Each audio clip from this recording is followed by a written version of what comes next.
திருச்சிற்றம்பலம். அப்பமோடவர் கோரி கப்பியவர்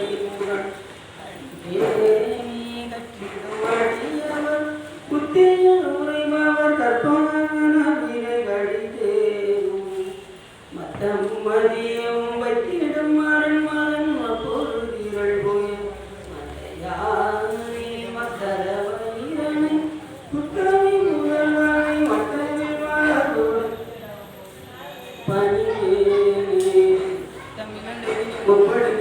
ஒப்படையுடைய உணர்வோடு முப்பொருள் எரிதாட்சிவம் சுப்பிரமணியன் அக்குறமகள் தனச்சிவோடு அடைய கணவனவர் பெருமா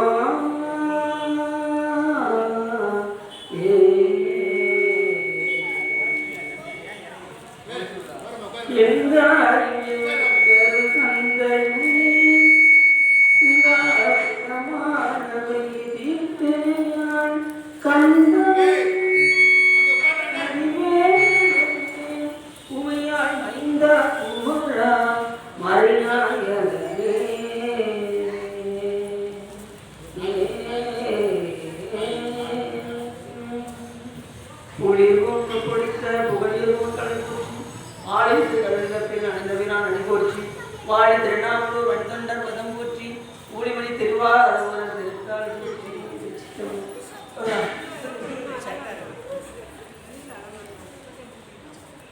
எல்லாம் இல்ல ராஜராஜேஸ்வரி அம்பாளுடன் ஆகிய கைலாசேஸ்வரி சுவாமியுடைய பெரும்பாலும் நாம் இன்று நவராத்திரி விழாவினை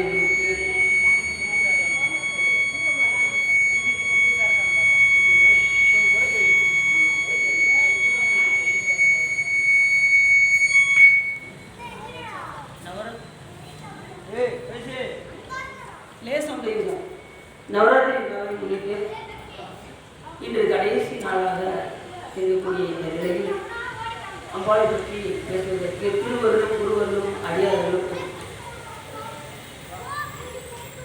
அதன் அடிப்படையில் நாம் இன்று அபிராமி அந்தாதி என்கின்ற ஒரு சிறந்த பதியத்தை நமக்கு வழங்கிய அபிராமி பட்டதை பற்றி சிந்தித்ததற்கு திருவருளும் குருவருளும் அடியார்களும் போட்டியும். எப்பவுமே நிறைய பேருக்கு ஒரு சின்ன டவுட் இருக்குன்னா கடவுள் உண்டா இல்லையா அப்படின்னு ஒரு சின்ன டவுட். அவர் எப்படி இருப்பார்? சில பேர் கடவுளை ஒத்துக்கிறதே இல்லை, அது வேற விஷயம். எப்பயுமே இறைவனை அறிவதற்கு 3 கருவிகள் இருக்கு.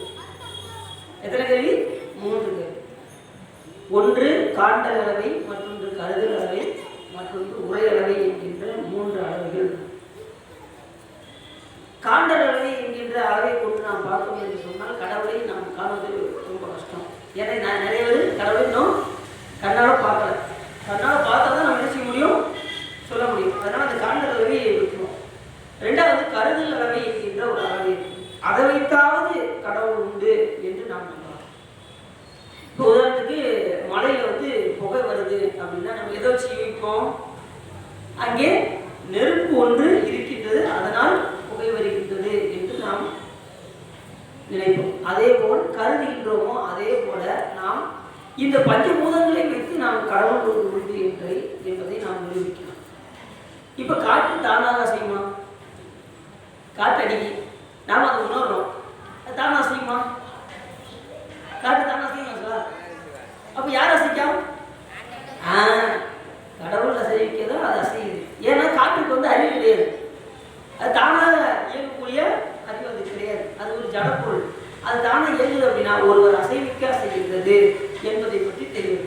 1. 2வது நெருப்பிலிருந்து சூடு தானாக வருமா? நெருப்பு அறிவற்ற பொருள், அதுக்கு அறிவு இருக்கா? இல்லை. சரி, ஆனால் அதுல ஒரு இயக்கம் ஏற்படுகின்றது, சுடுகின்ற ஒரு தன்மை ஏற்படுகின்றது. அது எப்படி வருது? அப்ப கடவுள் இருக்க போய் தான் அதிலிருந்து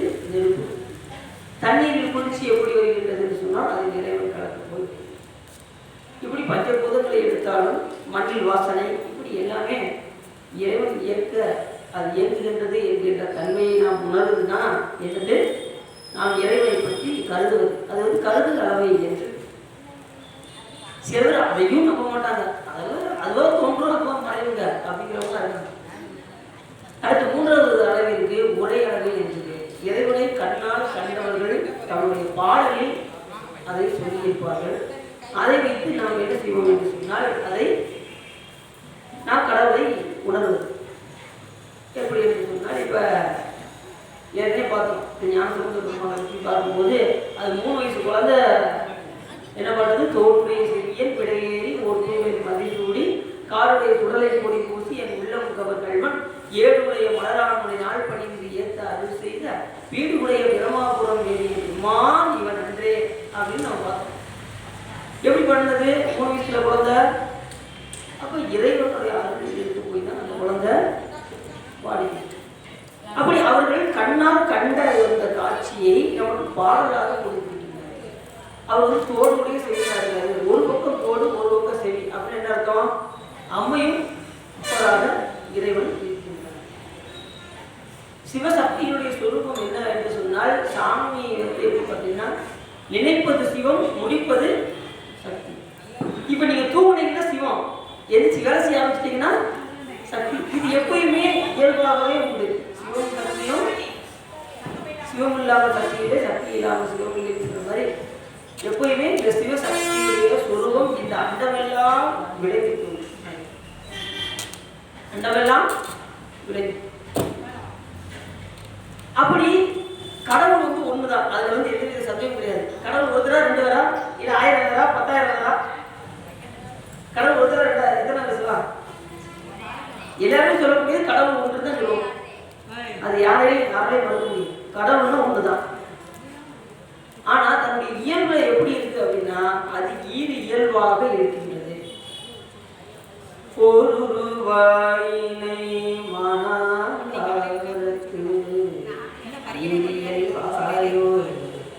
முதல் பூதலும் ஒன்றிய இருடர் உம்பர்கள் பிறவும் படைத்தளி தளிப்பமும் திகழாயினை இருவரோடு ஒருவனாகி நின்றனை. இருவரோடு ஒருவனாகி ஈரியல்வாய் ஒரு முதல் பூதம். இப்படி கடவுள் எப்படி இருக்காரு? இப்ப பாலும் சுவையும் போல இருக்காரு. பால் வந்து சுவையை பிரிக்க முடியுமா? பால் இருக்கு, அதனுடைய சுவையை அதிலிருந்து பிரிக்க முடியுமா? அதுபோல சிவமும் சக்தியும் இணைந்து இருக்கின்றது. அப்படி இருக்க போய்தான் இந்த அண்டங்கள் எல்லாம் ஆணும் பெண்ணுமாக தோன்றுகிறது. தவிர உயிர்கள் தனியாக ஆணோ இல்ல தனியாக பெண்ணோ பிறப்பதில்லை. எங்கேயுமே விலங்குகள் எடுத்துக்கிட்டா கூட ஆண் பெண் தன்மை உண்டு. அதனாலதான் சாமி இருக்காரு, அம்மையும் அப்பராக விளைவிக்கிறார். அம்மையே அப்பா உப்பிலாமணியே அன்பில் விளைந்த ஆரம்பே பொய்மையே பெருக்கி பொருதினை குறுக்கும் குழுத்தனை புலையனேந்தனக்கு செம்மையேயாய சிவபதம் அளித்த செல்வமே சிவபெருமானே இம்மையே உன்னை கடப்பிடித்தேன் எங்கெழுந்தருவது இனியே என்று மாணிக்கவாசகர் அம்மையும் அப்பனாக அவர் செய்கிறார். இப்ப பாலிலிருந்து எப்படி சுவையை பிரிக்க முடியாதோ அதுபோல் சிவமும் சக்தியும் பிரிக்க முடியாத தன்மையில் நமக்கு அமையப்படாத. இப்ப விநாயகர் பெருமான் முருகன் சொல்றாங்களே, அது எப்படி அப்படின்னா நம்ம ஏற்கனவே நாங்கள் சொன்னதான். அப்படின்னு ஜோதி என்பது சிவம், அதை தொட்டால் சுடுகின்ற தன்மை அம்பாள், அதில் இருக்கக்கூடிய நிறம் விநாயகர் பெருமான், அதை சுற்றிய ஒளி முருகன். அதுதான் நம்ம சிவ குடும்பம் அப்படின்னு வச்சோம். நாகரை வழிபட்டாலும் நமக்கு சிவ வழிபாடு. சரி, இப்போ நம்ம எதுக்காக இதெல்லாம் சொல்ல வரோம் அப்படின்னா, சக்தி என்ற ஒன்றை நாம் என்ன செய்யக்கூடாது, தனியாக பிரித்து வழிபாடு செய்யக்கூடாது. சிவத்தோடு சேர்ந்துதான் சக்தியை வழிபாடு செய்ய வேண்டும். அதுக்காக இவ்வளவு நம்ம என்ன செய்யறோம், சுத்தி வளர்ச்சி. இப்ப சாமி எப்படின்னா இந்த உயிர்களுக்காக அருள் செய்வதற்காக பரவெளியாக இருக்கும். அந்த உருவமற்ற நிலையில இருக்கும் பறவையாக இருந்த இறைவன் நம் பொருட்டு இந்த உயிர்களுக்கு எப்படியாவது அருள் செய்ய வேண்டும் என்று விரும்பி கொஞ்சம் கீழே இறங்கி வந்து பரசிவனும் பராசக்தியாகவும் சிவபெருமான் கொஞ்சம் இறங்கி வர இந்த உயிர்களுக்கு எப்படியாவது அருள் செய்ய வேண்டும். அப்புறம் கொஞ்சம் இறங்கி சிவமும் சக்தியாக வர்றாரு. அப்பயும் இந்த உயிர்களால் சிவனாகவும் சக்தியாக வர்றாரு அருள் செய்யும். அப்புறம் நாத தத்துவத்துக்கு வந்ததுக்கு அப்புறம் தான் அந்த உயிர்களால் உணர முடியும். நாதம், விருந்து, சாதாக்கியம், ஈஸ்வரம், சுத்தவித்தை என்கின்ற நிலையில் இறங்கி அதுக்கப்புறம் பார்த்தீங்கன்னா அசுத்தமாயா குணமாகிய காலம், நியதி, கலை, வித்தை, அராகம், குருடன், மாயை என்கின்ற 7 தத்துவமாகவும் அதற்கு கீழே கொஞ்சம் இறங்கி வந்து 24 தத்துவமாக மனம், புத்தி, சித்தம், அகங்காரம், அடுத்து சுவை, ஒளி, உரு, ஓசை, நாற்றம், அதுக்கு கீழே மெய்வாய், கண், மூக்கு, செவி, அதுக்கு கீழே மெய்வாய், கண், எருவாய், கருவாய், அதுக்கப்புறம் நிலம், நீர், காற்று, நெருப்பு, அடுத்து வானம், அதுக்கப்புறம் மண் தத்துவம். இந்த முதல் தத்துவம் மண் தத்துவம், கடைசியா இருக்கிறது இந்த 36 தத்துவத்தையும் கலந்துதான் இறைவன் இருக்கின்றார். இந்த உயிர்களுக்கு அரிசி வேண்டும் என்று விரும்பி சாமி என்ன பண்றாரு, அப்படியே கொஞ்சம் கொஞ்சமா இறங்கி வந்து இந்த உயிர்களுக்கு அரிசி செய்கிறார்.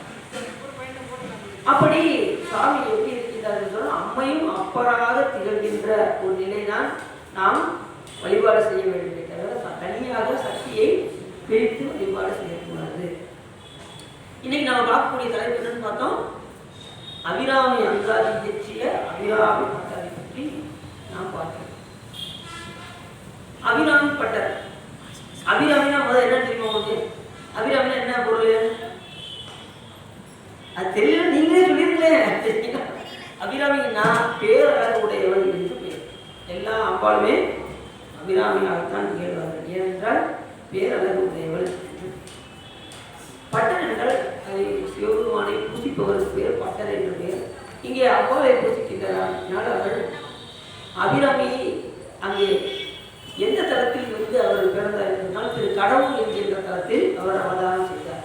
அந்த திரு கடவுள் எப்படிப்பட்ட தலம் என்று சொன்னால் யமனை எட்டி உதைத்த ஒரு தலம் திரு கடவுள். காலனி சங்காரம், அதாவது கால சங்கார மூர்த்தியாக அங்கே சிவபெருமான் திகழ்ந்தார். மார்க்கண்டேயர் எல்லாரும் கேள்விப்பட்டதான். மார்க்கண்டேயர் 14 வயசுல அவருடைய ஐந்தையார் சிவபெருமான்கிட்ட வேண்டாம். அவர் என்ன பண்ணாரு, சிவபெருமான் அந்த தவத்திற்கு இறங்கி வந்து என்ன வர வேண்டும் என்று கேட்டார். அப்பொழுது அவர்கள் பிள்ளை வரம் கேட்டார்கள். அப்பொழுது சுவாமி நொண்டி, முடம், கெட்டவனா இருப்பான், 100 வயது வரை இருப்பான், அப்படி குழந்தை வேணுமா, இல்லை நல்லவனாக திகழக்கூடிய ஒரு குழந்தை வேணுமா அப்படின்னு கேட்டார். அப்போ எல்லா தாய் தகவனாரும் என்ன கேட்பாங்க, எனக்கு நொண்டி எனக்கு 100 வயசு வரைக்கும் வாழ்ந்த அப்படி ஒரு பிள்ளை கெட்ட பையனா இருந்தாலும் பரவாயில்லைங்க, அந்த குழந்தைய கொடுத்துன்னு யாராவது கேட்பாங்களா? கேட்க மாட்டேன். அப்போ நல்ல குழந்தையா இருந்தாலும் 16 வயசு இருந்தாலும் நல்ல குழந்தையா கொடுத்தா போகலாம் அப்படின்னு கேட்டார். அதுபடி சிவபெருமான் அவருக்கு அடி. திடீர்னு அந்த 16 வயது நிரம்பிய பருவம் வந்தது. அப்பொழுது 16 வயசு கரெக்டாக வந்துருச்சு. பெற்றோர்கள் அழுகுறாங்க, இப்பா நீ எங்களுக்கு புரிய போறியே தம்பி அப்படின்னா, எதுக்கு நீ அழுகுறீங்க? இல்லைப்பா இந்த மாதிரி சிவபெருமான்ட்ட நாங்கள் வழிபாடு செய்தோம், அப்படிப்பட்ட குழந்தைய உனக்கு கொடுத்தாரு, நீ 16 வயது தான் உங்களுடைய காலகட்டம், அடுத்த முடிவு போகுது, எங்களை விட்டு நீ பிரிய போறே என்று வளர்ந்துகின்றோம் அப்படின்னு. உங்களுக்கு வரம் கொடுத்தது யார் அப்படின்னு? சிவபெருமான் தான்ப்பா வரம் கொடுத்தாரு. அப்படியா, அந்த சிவபெருமான் இருக்காரா இல்லையா அப்படின்னு சொல்லி கேட்டான் இந்த பையன்.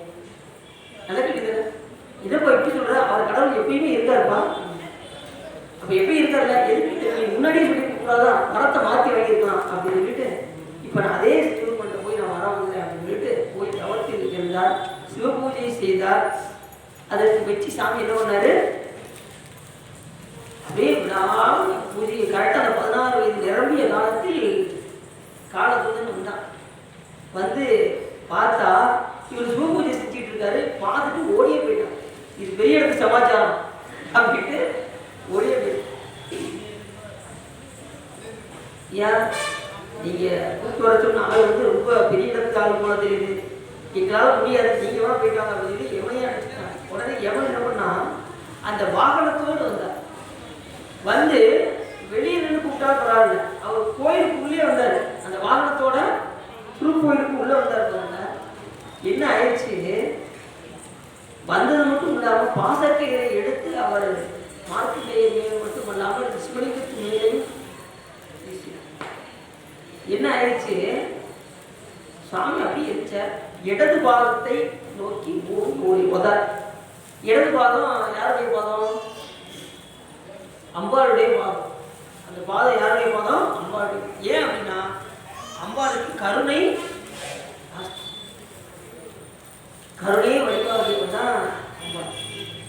அருட்பெரும் ஜோதினா என்ன அர்த்தம்? சிவபெருமான். தனிப்பெரும் கருணைனா என்ன அர்த்தம்? அம்பாள். அப்ப சக்தியை எப்படி சொல்றோம்? கருணையாக சொல்கின்றோம். இப்ப வேற ஒன்றும் கிடையாது. இப்ப கடவுள் ஒண்ணுங்கிறதுக்கு ஒரு உதாரணம் சொல்றேன். இப்ப சிவம் சக்தி ஒண்ணுதான் அப்படிங்கிறதுக்கு ஒரு உதாரணம் சொல்றேன். நீங்க இப்ப இருக்கீங்க, இப்ப இங்க இருந்து வீட்டுக்கு போகணும்.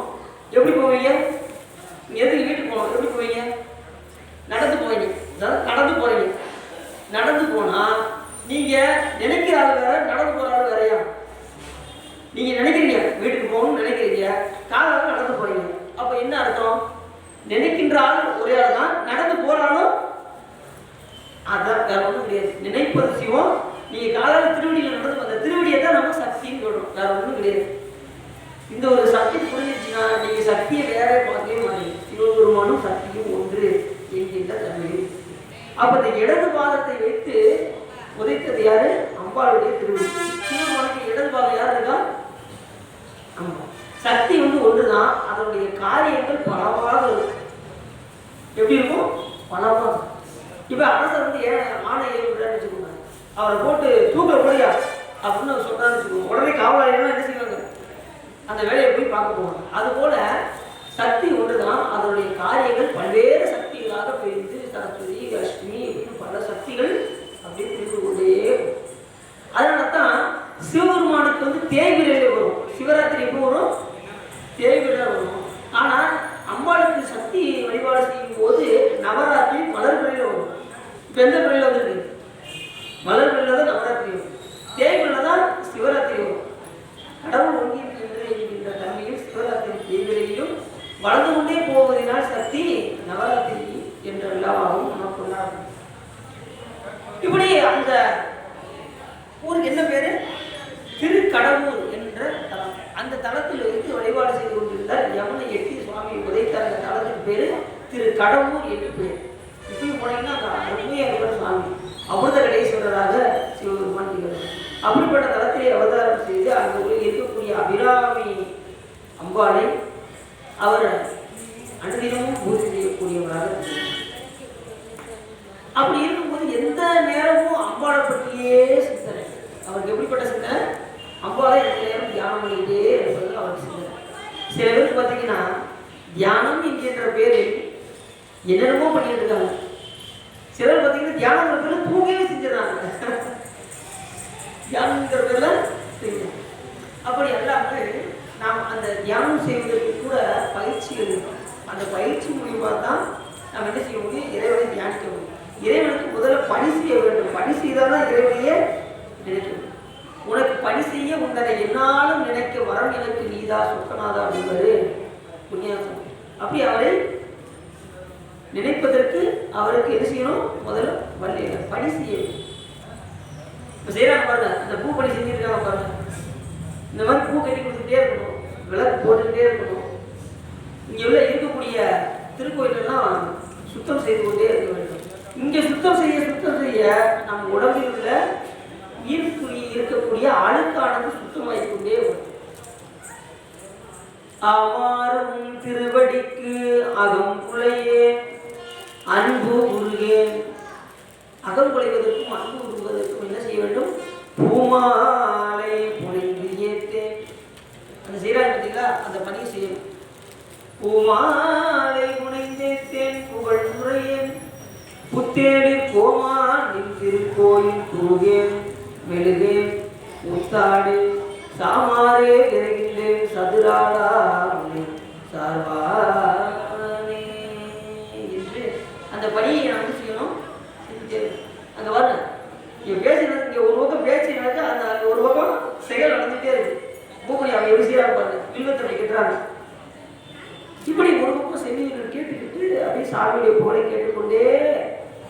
நாம் பணி செய்வது ரொம்ப சிறப்பு. ஏன்னா இணையார் திருமணி என் தலைமையை வைத்ததுமே துணையான குற்றங்கள் அத்தனையும் துறந்துளித்து அணையார் புகழ்நிலை அம்பலத்தை ஆடுகின்ற புனையாளன் சீர்வாடி பூவல்லி புரியான். அவனுடைய பேரை பாடிக்கொண்டே இருக்கிறது பூக்கட்டு. இந்த மாதிரி எது சம்பந்தமாக இருந்து கொண்டு பூக்கட்டணும். சில பேர் பார்த்தீங்கன்னா பூக்கட்டையில ஏக்கா சொல்லுங்கக்கா பேசிக்கிட்டு எப்படி கட்டுவாங்க, அந்த எச்சியெல்லாம் அந்த பூ மேலே தெரிக்கும். அப்படி தெரிவிக்கப்படி என்ன செய்யக்கூடாது, பூ கட்டக்கூடாது. அப்புறம் உள்ள எல்லாம் நல்லா இருந்தாக்கா எங்க வந்து பூ கட்டிக்கிட்டே இருக்கிற கதையில பூவும் பேசிக்கிட்டே இருக்கும். அப்படின்னா என்ன ஆகும், வெச்சி தெரிக்கும், பூ எப்படி மாறிடும், அசுத்த பூவாக மாறிடும். இன்னிலிருந்து பூ கட்டுறவங்கன்னா கொஞ்சம் தெரிந்து கொள்ள வேண்டிய ஒரு விஷயம் என்ன அப்படின்னா, பூ கட்டும் போது பேசக்கூடாது. இப்போதானே நீங்க சொற்பொழியில சொல்லியிருக்கீங்க, அடுத்து பாருங்க அப்படின்னு சொல்றது புரியுது. பூ கட்டும் போது பேசக்கூடாது. அப்படி பேசுறதா இருந்தா என்ன செய்யணும், வாயை மூடிக்கொள்ள வேண்டும். அந்த அளவுக்கு நம்ம போக வேண்டாம். ஏன் பேசுறது நிப்பாட்டிட்டோம்னா முடிஞ்சு. அந்த மலர்களை எப்படி செய்யணும், அந்த மலர்களையும் அதிகாலை எழுந்து பறிக்க வேண்டும். அதிகாலை 4 to 6 மணிக்குள்ள பறித்து நாம் இறைவனுக்கு சாப்பிடணும். பெருங்குளர் காலை மொழி பித்தருக்கு பக்தராகி அருங்கொடு மலர்கள் கொண்டாங்க ஆர்வத்தை உள்ளே வைத்து விரும்பினால் கிழக்கு வரும் விதியினால் இடவல்லாருக்கு கருவியில் கட்டி போடுவார் கடவுள் இரட்டனார் என்பது அப்படி அதிகாலையிலே எழுந்து இறைவனுக்கு பக்தராகி அந்த அருங்கோடு மலர்களை கொண்டு ஆர்வத்தோடு இறைவனுக்கு நாம் மலர் சாப்பிட வேண்டும். பெருமானுக்கு சாப்பிடணும். நம்ம இந்த பூமியில இவ்வளவு நாள் நம்ம தொலைவும் நம்மளை கொண்டு வந்துட்டு இருக்காரே, அப்படிப்பட்ட பெருமானுக்கு நாம் அந்த மலர்களை கொண்டு சாப்பிட வேண்டும் என்ற விருப்பத்தோடு என்ன செய்யணும், அந்த மலர்களை நாம் கொண்டு போய் இறைவனுக்கு சாப்பிட வேண்டும். அதுதான் கரெக்டு சொல்லியிருக்காங்க. கோயில்ல ஏதோ காலையில எழுந்திரிச்சு போய் பூ கட்டா நல்லதுன்னு சொல்லியிருக்காங்க, அதுக்காக போய்கிட்டு இருக்கேன் அப்படின்னு சொல்லி போகக்கூடாது. அந்த ஆர்வத்தோடு நாம் செய்ய வேண்டும். பணி செய்யும் போது இறைவன் மேல் விருப்பம் கொண்டு நாம் செய்ய வேண்டும். பணி செய்யும் போது எப்படி செய்யணும், அந்த விருப்பத்தோடு செய்யணும். எதுக்கும் செய்வோம் அப்படின்ட்டு போய் செய்யக்கூடாது. சரிதானா? அப்படி திருக்கடவுர் என்கின்ற தளத்தில் அவதாரம் செய்த அவருக்கு பேர் என்ன பேர் வச்சாங்க, சுப்பிரமணிய ஐயர் பேர். அவர் பேர், அவர் அப்பா பேர் அமிர்தலிங்க ஐயர், இவருக்கு பேர் சுப்பிரமணிய ஐயர் பேர். இன்னும் அவர் வந்து அபிராமிப்பட்டதா மாறும் சுப்பிரமணிய ஐயராக தான் இருக்கார். எந்த நேரமும் அம்பாவை பற்றிய சிந்தனையாகவே இருக்கிறது. எப்பயுமே பௌர்ணமி முழு நிலவாக அம்பாளை கண்டு தரிசனம் செய்து கொண்டே இருக்கின்றார் சுப்பிரமணிய ஐயராக இருக்கக்கூடிய அபிராமி. அப்படி தியானம் செய்துட்டு இருந்தார். அந்த இருக்கக்கூடிய அந்த வைதிக அந்தணர்கள் எல்லாம் சேர்ந்து இவரை ஒருவாறு தூற்றினார். சிலர் பார்த்தா பணிவாளர் செய்து மற்றவங்களுக்கு பிடிக்காது. நேற்று ஏன் கூட தான் வந்துருக்குன்னா இப்ப இப்படி இப்படி சாமி கும்பிட்றானே அப்படி பார்த்துருக்கீங்களா, ஏன் கூட வந்துட்டு இருக்காயா, தெய்வீகம் ஆயிட்டான், ரொம்ப தெய்வீகம் ஆயிட்டான் அப்படி. சில பேர் வந்து தூற்ற ஆரம்பிச்சவங்க, ஒரு நல்ல வழிபாடு செய்வது ஒரு பிடிக்காம வரும். சில பேர் மலர் கட்டுறது மற்றவங்களுக்கு பிடிக்காம வரும். ஏன் மலர் நீங்களும் நம்மளும் கட்ட வேண்டியதுன்னா அடுத்தவங்க கேட்டாலும் நம்மளும் எடுத்து கட்ட வேண்டியது, ஏன் நம்ம கேட்டுக்கலாம் அப்படின்னு வரோம். யாருக்கு தானே இறைவன் கேட்டுக்கொள்வார். அவர் நல்லவர் தீயவர் எனாது நச்சினர் செல்லல் கிடசிக முக்தி காட்டுவர் கொல்ல நவன் தமர் கொண்டு போகும் இடத்து அல்லல் கெடுப்பான 5 எழுத்துமே அப்படின்னு. அவர் நல்லவரும் ஒண்ணுதான் கெட்டவரும் ஒண்ணுதான் கடவுளுக்கு. இவன் நல்லவன் இவனுக்கு நிறைய அருள் செய்யணும், இவன் கெட்டவன் இவனுக்கு கொஞ்சம் பாதிதான் அருள் செய்யணும் அப்படின்னா கிடையாது. அப்படி செஞ்சா அவர் கடவுளே கிடையாது. புரியுது அவங்களுக்கு? அப்படி செய்வாரா? இறைவன் வந்து இவர் நல்லவன் கெட்டவன் பிரிச்சு போறா? ஆனா அருள் ஒன்று போலதான் இருக்கும். ஆனா அவரவர் செய்த வினைக்கு தகுந்தவாறு புண்ணியங்கள் விருதியாகவும் பாவங்கள் குறைவாகவும் கிடக்காங்க. அவ்வளவு. அப்ப எப்படி செய்யணும் அப்படின்னா இறைவனுக்கு நாம் ஆர்வத்தோடு வழி செய்யணும். இப்ப அபிராமிப்பட்டர் இருக்கக்கூடிய சுப்பிரமணிய ஐயர் என்ன செய்தார், எங்கெல்லாம் அம்பாளை தியானம் செய்து கொண்டே இருந்தார். இருக்கிறவர்கள் எல்லாம் கூட்டிக் கொண்டே இருந்தார். இவனுக்கு ஏதோ பைத்தியம் பிடிச்சிருச்சு போல அப்படின்னா கடைசி என்ன சொல்லிட்டாங்க, அவர் வழிபாடு செய்வதை பைத்தியம்னே சொல்லிட்டாங்க. அவர் இவருக்கு பித்து ரொம்ப பிடிச்சி போச்சுங்க, அதான் இந்த மாதிரி எந்த நேரம் தியானம் பண்ணிட்டு இருக்காரு அப்படின்னு சொல்லி அவர் ரொம்ப தூக்கினார். அது மாதிரி தான் நம்மளையும் யார் கூட்டினாலும் நீங்கள் கவலையே போடக்கூடாது. யார் பூ ரொம்ப கட்டுறாங்கன்னு சொன்னாலும் பரவாயில்ல, நம்ம அடிக்கடி கோயிலுக்கு போயிட்டே இருக்காங்கன்னு சொன்னாலும் பரவாயில்ல, யார் கூட்டினாலும் நீங்கள் அதை பற்றி கவலையே கூடாது. நம்ம என்ன பண்ணால் இருந்தாலே போதும். என்ன எங்க இருக்கணும்? மற்றதெல்லாம் ஆனால் இறைவன் பார்த்துக்கணும். நம்ம பணி செய்வதை மட்டுமே மேற்கொண்டு அந்த பணியை செய்து கொண்டே இருந்தால் கடவுள் எல்லாத்தையுமே நம்ம பார்க்கணும். தூற்றுவர்கள் தூற்றட்டும், போற்றுவர்கள் போற்றட்டும், எல்லாம் சிவன் செயல் என்று நினைச்சு நாம் என்ன செய்யணும்? அந்த பணியை செய்து கொண்டே இருக்கிறோம். அது எந்த இடையூறுகள் வந்தாலும் அதை விடாமல் செய்யணும். அதுதான் ரொம்ப முக்கியம். பணி செய்யும்போது எப்படி செய்யணும்? அதை விடாமல் தொடர்ந்து செய்து கொண்டே இருக்கும். தொடர்ந்து செய்வதற்கு பேர் தான் தொண்டுன்னு பேர். தொடர்ந்து செய்வதற்கு தொண்டு. சிலர் பார்த்தீங்கன்னா 4 நாள் செய்வாங்க, 5 நாள் விட்டுருவாங்க. அடுத்து 4 நாள் செய்வாங்க, 10 நாள் விட்டுருவாங்க. அது பேர் தொண்டா? சொல்லுங்க பாவம். அப்போ தொடர்ந்து செய்வதற்கு பேர் தான் தொண்டு. திருக்கோயில் போனோம்னா தினசரி போகணும். போன வாரம் கூட ஒரு தடவை போனேங்க, அதில் வந்து பாருங்க போக முடியாத சூழ்நிலை வந்துச்சுங்க. சிலர் பார்த்தீங்கன்னா நான் போன வருஷம் கூட ஒருத்தர் கோயிலுக்கு போனேன், அது கூட போகதான் நிற்காரு, நான் வெளியில இருந்து சாமி வந்துட்டு வந்துட்டேங்க அப்படிம்பாங்க. அது கூட உள்ள போகலையா? போன வருஷம் ஒருத்தர் தான் கோயிலுக்கு போனாராம், வெளியில இருந்து சாமி வந்துட்டு வந்துட்டாராம். அப்ப என்ன இருக்கு பாருங்க. எல்லாத்துக்கும் மேல இறைவன் ஒருவனா தான் நம்ம திருக்கோயிலுக்கு வர முடியும். நிறைய பேர் சொல்றாங்க நான் கோயிலுக்கு போறேன், நான் கோயிலுக்கு போறேன் அப்படிங்க. கோயிலுக்கு நாம் நினைச்சா உள்ள போயிட முடியுமா? சொல்லுவோம். கோயிலுக்கு நாம் நினைச்சாலும் கோயிலுக்கு போக முடியாது. இறைவன் அழைக்க முடியாது. அப்பனாதான் இந்த திருக்கோயிலுக்கு உள்ள வர முடியும். இல்லைன்னு சொல்லுங்க, வெளியில கூட நிற்க முடியாது. அப்படி போயிட்டே இருக்கும். சாமி நாளை பார்த்து போய் எதிர இருக்காது, பக்கத்துல தான் இருக்கும் கோயில், போக மாட்டாங்க. ஏன் அப்படின்னா இறைவன் நம்மளை உள்ளே அழைத்தாருன்னா நாம் அவரை போய் வழிபாடு செய்யணும். இல்லைன்னா பக்கத்தில் கூட நெருங்கி நோய் எழுதி இடத்த காலி பண்ணு சாமி. அப்படி அவருடைய அருள் இருக்க வேண்டும். அது மாதிரி யாரையும் நம்ம நினைச்சு கூட்டக்கூடாது, பிறர் போட்டோம்னா ஆனவர்களை கூட்டக்கூடாது. அப்படி இப்போ அபிராமிப்பட்டதை அனைவரும் என்ன பண்ணாங்க? கூட்டினாங்க. இவருக்கு பித்து பிடிச்சி போச்சு, பைத்தியம் பிடிச்சி போச்சு அப்படின்னு மோசம் இருக்கிறாங்க. அந்த நேரத்தில் பாருங்க, சரபோஜி மன்னன் என்கின்ற ஒரு அரசன் வடநாட்டிலிருந்து அப்படியே வந்தான். அந்த நாள் பார்த்தீங்கன்னா தை அமாவாசை காலம். என்ன காலம்? அமாவாசை காலம்.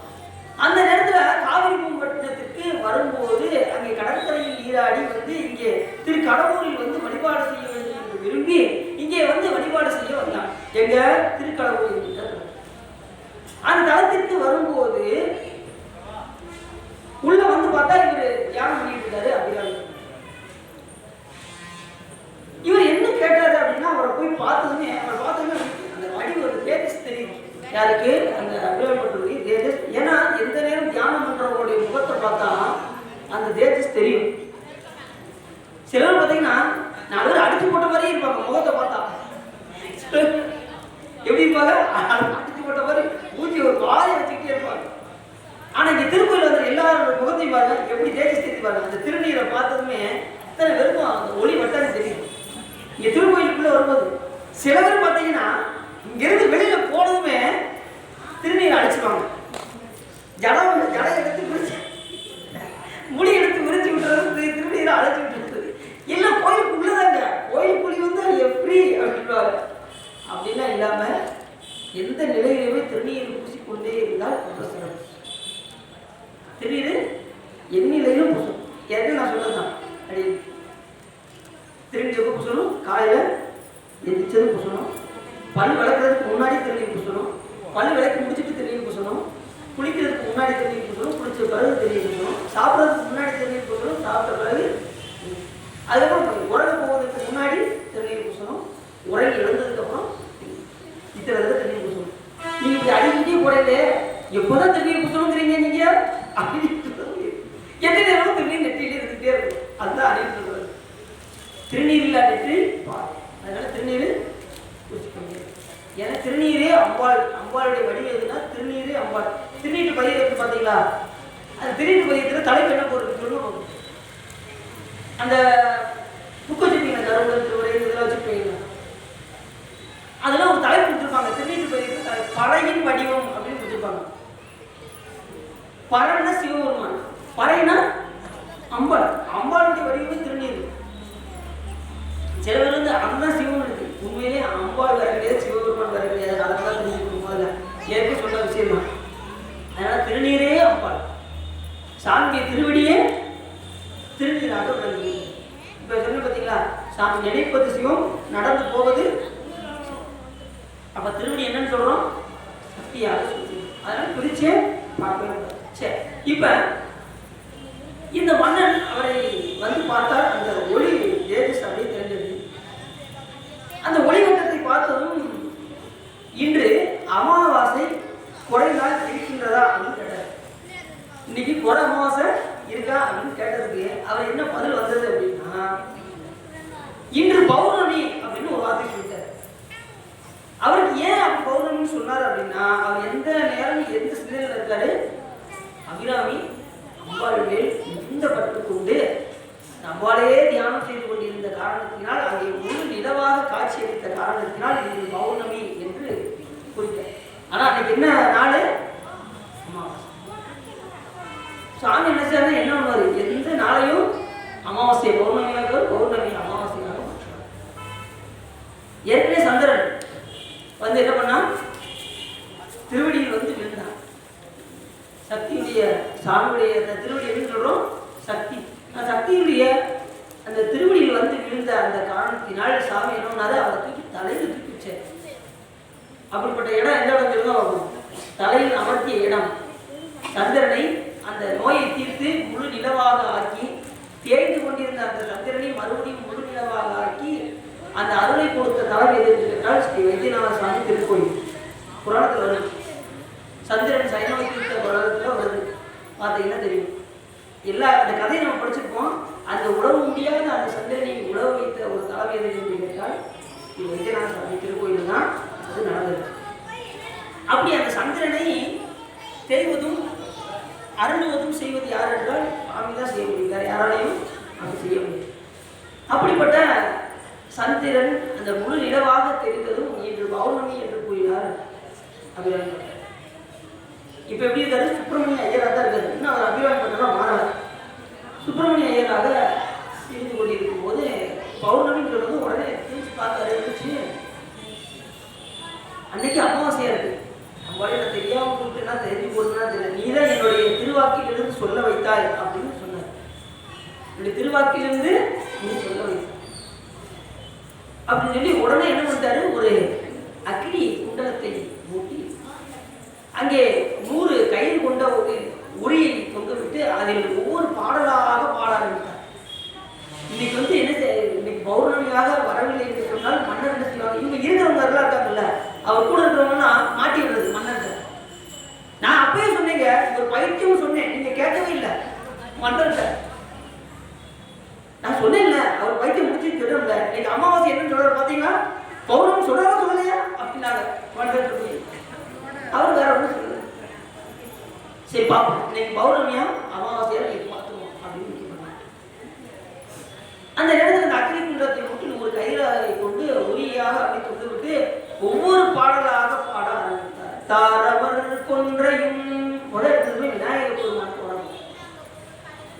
யாருக்கு எந்த ஒரு பதிகம் பாடினாலும் முதல்ல யாரை சொல்லணும், விநாயகர் பெருமான். விநாயகர் பெருமானை வழிபாடு செய்தால்தான் அந்த காரியம் வெற்றியாக அமையும். அவர் வழிபாடு செய்யாமல் இருந்தோம்னு வச்சுக்கோங்க, என்ன ஆகும்னா போற காரியங்களுக்கு கூட தடைபடும். அப்படி அல்லாமல் எந்த ஒரு காரியத்தை செஞ்சாலும் விநாயகர் பெருமானை வழிபட்டு செய்ய வேண்டும். அப்படிதான் செஞ்சாங்க. விநாயகர் பெருமான் வழிபாடு பண்ணாம சாமிக்கு ஒரு தேர் செஞ்சாங்க.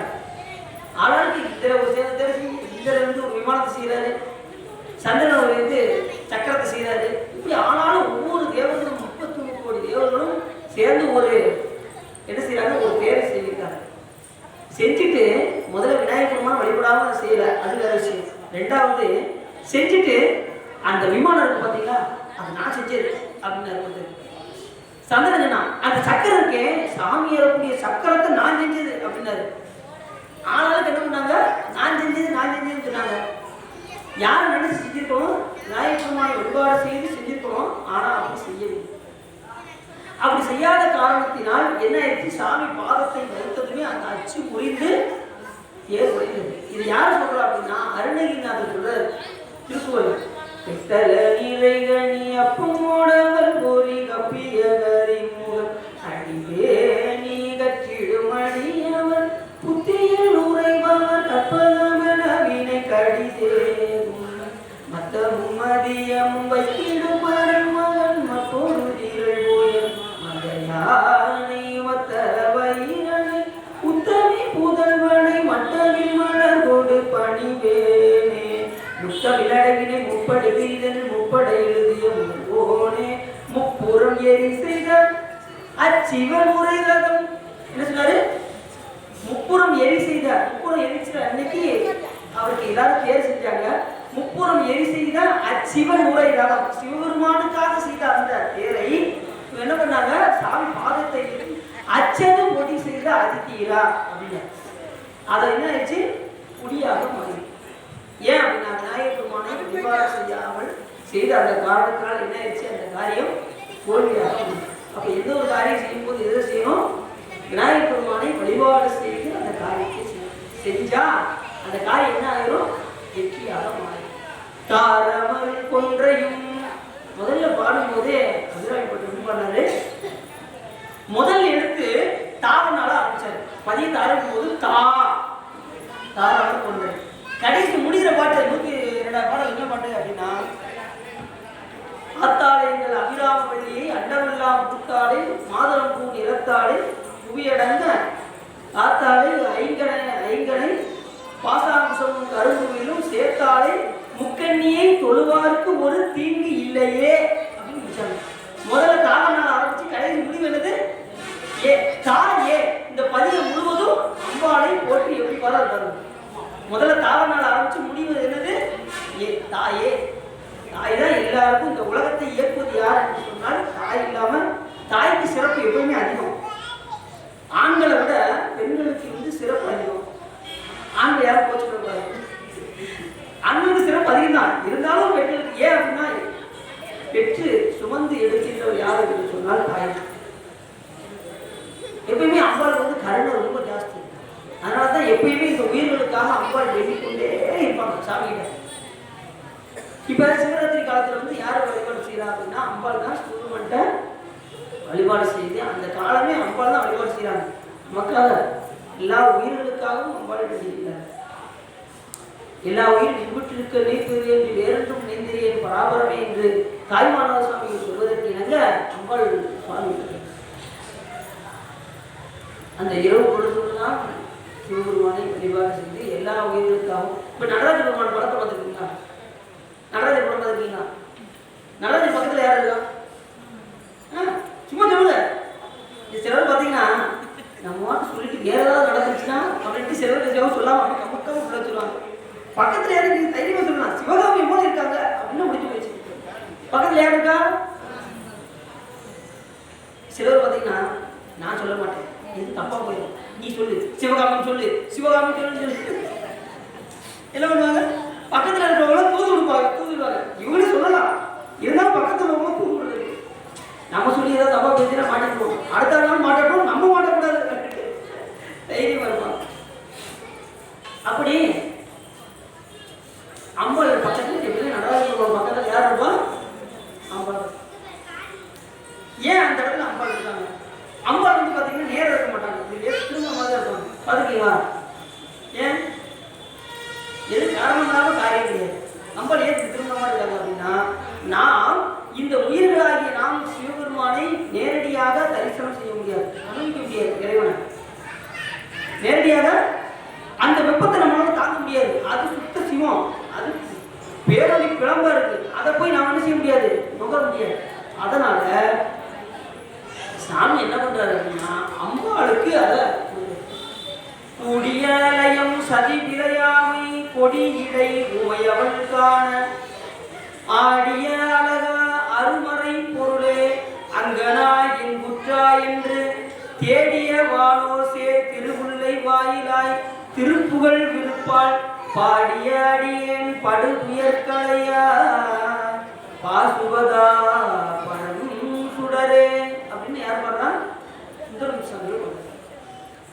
அப்படி அவர் நடனம் ஆடுறாரு. பக்கத்துல அம்பாள் இருக்கிறாங்க. அந்த பிழை இல்லாம அந்த நடனத்தை பார்த்து கொண்டு அந்த அருளை வாங்கி கொண்டு இந்த உயிர்களுக்கு ஊட்டுவதுதான் தாய். இது சாமிகிட்ட இருந்து அருளை வாங்கி நல்லா கவனிக்காங்க. சிவபெருமானிடம் இருந்து அருளை வாங்கி யார் கொடுக்குறாங்க? இந்த உயிர்களாகி நமக்கு தாய். இல்லைன்னா நம்மளா சிவத்தை நுகர முடியும். அப்படி சக்தி. இப்ப எது போல அப்படின்னா உதாரணத்துக்கு சொல்றேன். இப்ப குழந்தை இருக்கு, குழந்தைக்கு மருந்து திடீர்னு ஒரு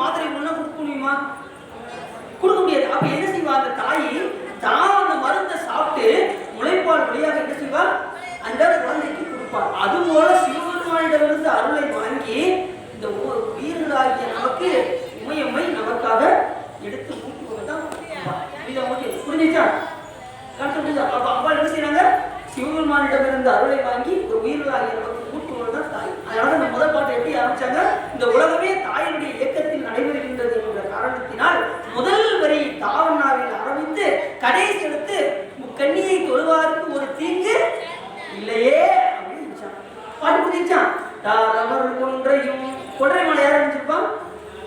சிவபெருமான் அணிஞ்சிருப்பாரு. அது வந்து பிரணவ புஷ்பம் என்று பெயர். அது ஓங்கார வடிவத்தில் இருக்கும். அந்த பூ போய் பார்த்தீங்கன்னா தெரியும், மஞ்சள் கலரா இருக்கும். இங்க எது இருக்கா? அந்த பூ இருக்கா? கொன்றை மலை இருக்கா? இங்க கிடையாதோ? இங்க கிடையாது. இருக்கணும், இருந்தா நல்லது, இல்லைன்னு வச்சிருக்கேன். கொன்றை மலை ரொம்ப சிறப்பு. அடுத்து செல்வக மாலையும் அம்பாளுக்கு வந்து செல்வகம் ரொம்ப சிறப்பு. ஏன் அப்படின்னா அது வந்து சாமி என்ன பண்ணாலும் நினைக்கிறாரு. ஆனால் அம்பாளுக்கு வந்து பனிமலர் வந்து ரொம்ப முக்கியம். மென்மையான பூக்கள் அம்பாளுக்கு முக்கியப்பட்ட பூக்கள் மென்மைய மல்லி, செல்வகம், இந்த மாதிரி பனிமலர். கோதை மாதம் வேதானாய் கழிந்தனாலும் வெளிபோது பூக்கு கோதனாய் கழிந்தனாலும் ஒரு கதை. அப்படி சாமிக்கு சொல்லும்போது பல மலர் செய்வார். பரவார் அவர் பாடு சென்று அடிகளேன் பல்மலர் பறித்து ஏற்றேன் அப்படிங்கிறாரு மணிவாசன். சிவபெருமானுக்கு என்ன மலர் அவர் ஏற்றுப்பாரு? ஒரு மலரை தவிர. என்ன மலர்? தாழ்வு. அந்த தாழ்வுமே ஒரு காலத்துல சாத்தணும். எப்ப அப்படின்னா சிவராத்திரி காலத்துல, 2வது காலத்துல, அந்த லிங்கோத்சவர் காலத்துல போடணும். மற்ற நேரத்துல கொடுக்கணும். அம்பாளுக்கு வந்து பனிமலர் தான் கொடுத்தா ரொம்ப சிறப்பு. அதுக்காக மற்றவங்களும் கொடுத்தா அம்பாள் வேண்டாம்னு சொல்ல மாட்டாங்க. உங்க வாங்கிக்குவாங்க. ஏன்னா அவர் கருணையே வடிவான அம்பாள் வந்து நம்ம எதை கொடுத்தாலும் வாங்கிக்குவோம்.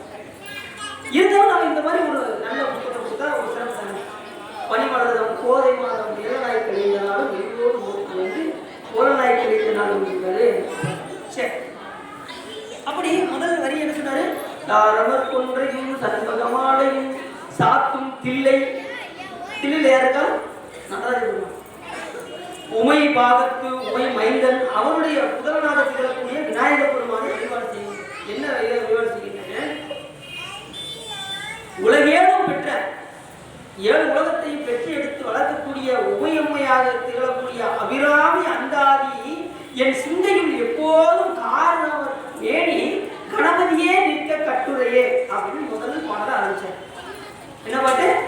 தாரவர் கொன்றையும் சண்பகமாலையும் இதெல்லாம் அணிந்திருக்கக்கூடிய உமை மைத்தனாக வழங்கக்கூடிய விநாயக பெருமானே. கணபதியே யாரு? விநாயக பெருமான். முதல்ல ஆரம்பிச்சதுமே இப்பதான் சொன்னேன், விநாயக பெருமானை ஆரம்பித்து அந்த காரியத்தை செய்தால் வெற்றி. அதனாலதான் இப்பயும் அவர் எந்த காலத்தில் எழுதி போனாங்க. இப்ப நம்ம பாடிக்கிட்டு இருக்கோம் அந்த பாட்டை, அபிராமி பாடிக்கிட்டு இருக்கோம். ஏன் அப்படின்னா விநாயக பெருமானை வழிபாடு செய்த காரணத்தினால் நாம் என்ன செய்யணும்? இப்பயும் நம்ம இதில் பாட கைத்தல் நிலைக்கு நீ அப்போ தமிழ் போய் கப்பிய அறிமுக நடிப்பை பாடினாலும் இப்பயும் நம்ம பாடிட்டு தான் இருக்கும். கந்தர் அனுபூதி ஆடும் அறிவேல் அடிசேவல் என பாடும் பணியே பணியாய் அருள்வான் தேடும் கயவா முகனை தெருவில் சாடும் தனி யானை சகோதரனே இப்பயும் பாடிட்டு தான் இருக்கும். ஏன்னா நியாயபெருமான வழிபாடு செய்த அந்த காரணத்தினால் நாம் இன்னும் பாடிட்டே தான். சரி, அப்படி இந்த பாட்டுகளை ஆரம்பித்தார். முதல் பாட்டை பாடி ஒவ்வொரு உரியாக அப்படியே வெட்டிட்டே வந்தார். கடைசி 79வது பாடல் வந்தது. அந்த பாடல்ல அம்பாள் என்ன பண்ணாங்க? விழிக்கே அருள் உண்டா. விழிக்கு அம்பாளுடைய விழிக்கே அருள் உண்டுன்னா மற்ற உடம்பு அந்த அளவுக்கு தேவையில்லை. அந்த அளவுக்கு அம்பாளுடைய கருணை. விழிக்கே அருள் உண்டு அபிராம வள்ளிக்கு வேதம் சொன்ன பலிக்கே வழிபட நெஞ்சு உண்டு. அவரை எந்த நேரம் நினைக்கிறதுக்கு என்ன இருக்கு? நெஞ்சு இருக்கு அப்படின்னாரு. யாரை வழிபடுறதுக்கு? அபிராம வள்ளியை வழிபாடு செய்வதற்கு இந்த நெஞ்சு இருக்கு. அவரை நினைப்பதற்கு, தியானம் செய்வதற்கு இந்த நெஞ்சு. நெஞ்சு உண்டு அவ்வழி கிடக்க பலிக்கே சுழன்று பெரும் பாவங்களே செய்து படு நரக குழியில் அழுந்து இதை விட்டுட்டு என்ன செய்யறாங்க? அவரை பற்றி குறை சொல்லிட்டு நம்ம கூட இருக்கோங்களா? அவங்க நேற்று இந்த இடத்துல சொன்னார், நிறைய பேர் பாவங்களை செய்து கொண்டு பிறரை கூற்றும்படி சொல்லி அவர்களை மனம் வருத்தும்படி செய்கின்றார்களே, அவர்கள் எங்க போவாங்க? படு நரகத்துல போய் விழுவாங்க. விழுந்து அதனால என்ன சொல்றேன்னா, யாரையுமே என்ன செய்யக்கூடாது? கூற்றக்கூடாது. முடிஞ்ச 4 பேர் போட்டுங்க, அவங்க நல்ல சொல்லுங்க. சிலர் பார்த்தீங்கன்னா ஒருத்தர் பிடிக்கணும்னு வச்சுக்கோங்களேன், நீ அவன் கூட சேர்ந்துடாத, நீ சேர்ந்தியோ உன் திண்டாட்டம் அப்படிப்பாங்க. அடுத்தவங்க பேசணும், இவங்க கூட பேசலைன்னா அவங்க என்ன பண்ணுவாங்க? அவங்க கூட பேசக்கூடாது. இருக்கிறவங்க கூட ஒரு ஆள்கிட்ட சொன்னாலே போதும், அப்படி ஊர் முழுக்க பரவிடும். ஒருத்தட்ட ரகசியம் ஒரு வார்த்தை சொன்னோம்னு வச்சுக்கோங்க, என்னாவோ அப்படி ஊர் முழுக்க பரவி கடைசி நமக்கு உங்களுக்கு ஒரு ரகசியம் தெரியுமாங்க அப்படிப்பாங்க. சுற்றி வந்து கடைக்கு அவன்கிட்டே சொல்லுவாங்க. அப்படி என்ன செய்யக்கூடாது, நாம மற்றவர்களை கூட்டக்கூடாது. அந்த இடத்துல சொன்னாரு, படுநரக குளிக்கே அழுதுவரோடு கையோரோடு என்ன கூட்டினையே, அவர்களோடு கூட்டி இனிமே எனக்கு ஏது இனியே அப்படின்னு சொல்லி அந்த பாட்டில் 79வது பாடல்ல சொன்னார். அந்த பாடல்ல மொத்தம் 108 பாட்டு. 79 பாடல் வந்ததும் உடனே அம்பாள் என்ன பண்ணாங்க, காதில் இருக்கக்கூடிய அந்த குண்டலத்தை எடுத்து அப்படி வீசினாங்க. அம்பாள் என்ன பண்ணாங்க, குண்டலத்தை எடுத்து வீசினாங்க. அது முழு நிலவாக தோன்றி பௌர்ணமியாக தோன்றியது. ஆனா அன்னைக்கு என்ன நாள், அமாவாசை. ஆனா என்ன நாளாக மாறியது, பௌர்ணமியாக மாறியது. ஏன் மாறுது, ஒரு பக்தருடைய வேண்டுகோளுக்கு இணங்கி கருணை பொங்கிய அம்பாள் என்ன பண்ணாங்க, அதை முழு நிலவாக மாற்றி பௌர்ணமியாக ஆக்கினாங்க. சாமி நினைச்சாலும் இன்னொன்று பௌர்ணமி அமாவாசையாக, அமாவாசை பௌர்ணமியாக, மந்திரியை சாமியாராக்குவாரு, சாமியார மந்திரியாக்குவாரு, எல்லாமே செய்யக்கூடிய வல்லவர். ஏன் அப்படின்னா அதனாலதான் சாமிக்கு என்ன பேர் அப்படின்னா பிரபு என்று பெயர். பிரபுன்னு என்ன தெரியுமா உங்களுக்கு, உள்ளதை உள்ளவாறு செய்தல், உள்ளவாறு செய்யாது இருத்தல், மற்றொன்றை மாற்றி செய்தல். இந்த மூன்றும் இருப்பதற்கு பேர் என்ன பேரு, பிரபு என்று பேர். அதனால சாமிக்கு ஒரு பேரு பிரபு. அப்படி சாமி இருப்பதை இருக்கவரையும் செய்வாரு, இல்லாத மாதிரி செய்வாரு, மாற்றி செய்வாரு. அவர் நினைச்சு என்ன வேணாலும். இப்படி 79வது பாடலை பாடுறதும் முழு நிலவாக மாறியது. உடனே என்ன பண்ணாங்க, உடனே எல்லாரும் கூட இருக்கவங்க பார்த்தாங்க, எப்படி இதெல்லாம் நடந்துச்சு. இன்னைக்கு பௌர்ணமி, இன்னைக்கு வந்து அமாவாசையாச்சு, எப்படி பௌர்ணமியா மாறினது அப்படின்னு சொல்லி அதுக்கப்புறம் அவருடைய புகழை எல்லாரும் வச்சுனாங்க. கூட இருக்கிறவங்களாம் சேர்ந்து ரொம்ப வச்சுட்டாங்க. அதுக்கப்புறம் தான் அவருக்கு அந்த அபிராமி அந்தாதின்னா முடிகிற இடத்துல இருந்து தொடர்பு. அந்த பாடல் இந்த பதிகத்துல பார்த்தீங்கன்னா நிறைய வீட்டில் போய் இந்த பதிகத்தை கண்டிப்பாக படிச்சுப்பாங்க. என்ன பாட்டு, தாராளம் உதிக்கின்ற செங்கதிர் உச்சி திலகம் உணர்வுடையோர் மதிக்கின்ற மாறும் போது மலர்கமலை, இந்த பாட்டு படிக்கீங்களா? அந்த பதிகத்தை எடுத்து படிச்சுப்பாங்க. தலங்கரும் கல்வி தரும் ஒரு நாளும் கலவையா, மனந்தரும் தெய்வ வழி உதரும் நெஞ்சில் வஞ்சமில்லா, இனந்தரும் நல்லடை எல்லாம் தருமன் என்பவர்க்கு கணந்தரும் பூங்குழலால் அபிராமியின் கடைக்கண்களே.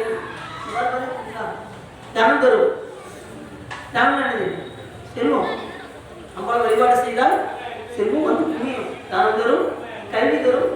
படிப்பு இல்லாதவர்களுக்கு படிப்பு கண்டிப்பா வரும். அம்பாள் வழிபாடு செய்தால் படிப்பு நல்லா வரும். அப்படி இதையும் சொல்லிடுறேன், வழிபாடு செய்யும்போது அம்மையப்பராக இருந்து வழிபாடு செய்வது ரொம்ப முக்கியம். அம்பாளை தனியாக பிடிக்காம அம்மையப்பராக இருந்து வழிபாடு செய்யணும். சரிதானா?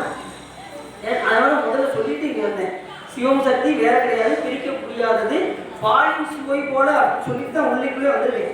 அதனால நீங்க சக்தியை பிரிச்சு வழிபாடு பண்ணணும், அம்மையப்பராக வழிபாடு செய்யணும். முதல் பாட்டு என்ன சொன்னாரு, தோளுடைய செவியன் அப்படின்னாரு. யாரு? ஞானசம்பந்த பெருமாள் என்ன சொன்னாரு, வெறும் செவியும் பாடல, வெறும் தோடும் பாடல. அவர் எப்படிப்பட்டவர், தோளுடைய செவியனா இருந்தாரு, அம்மையும் அப்பராக இருந்தாரு. அப்ப எப்படி பார்க்கணும், அம்மையப்பராக பார்க்கணும். கடவுள் ஒன்றுதான், சாமி ஒண்ணுங்க, அம்பாள் ஒண்ணுங்க, மொத்தம் 2 கடவுளுங்க அப்படின்னு கூடாது, குற்றமாயிடும். கடவுள் ஒன்று, அதனுடைய தன்மையும் 2 தன்மையாக இருக்கு. அப்படி 2 தன்மையாக இருப்பதனால்தான் இங்கே இருக்கக்கூடிய உயிர்கள் எல்லாம் ஆணும் பெண்ணுமாக பிறக்கிறது. புரியுது உங்களுக்கு? இல்லைன்னு சாமி ஆணா படைச்சிருக்கலாம்ல, இல்லை பெண்ணா படைச்சிருக்கலாம்ல.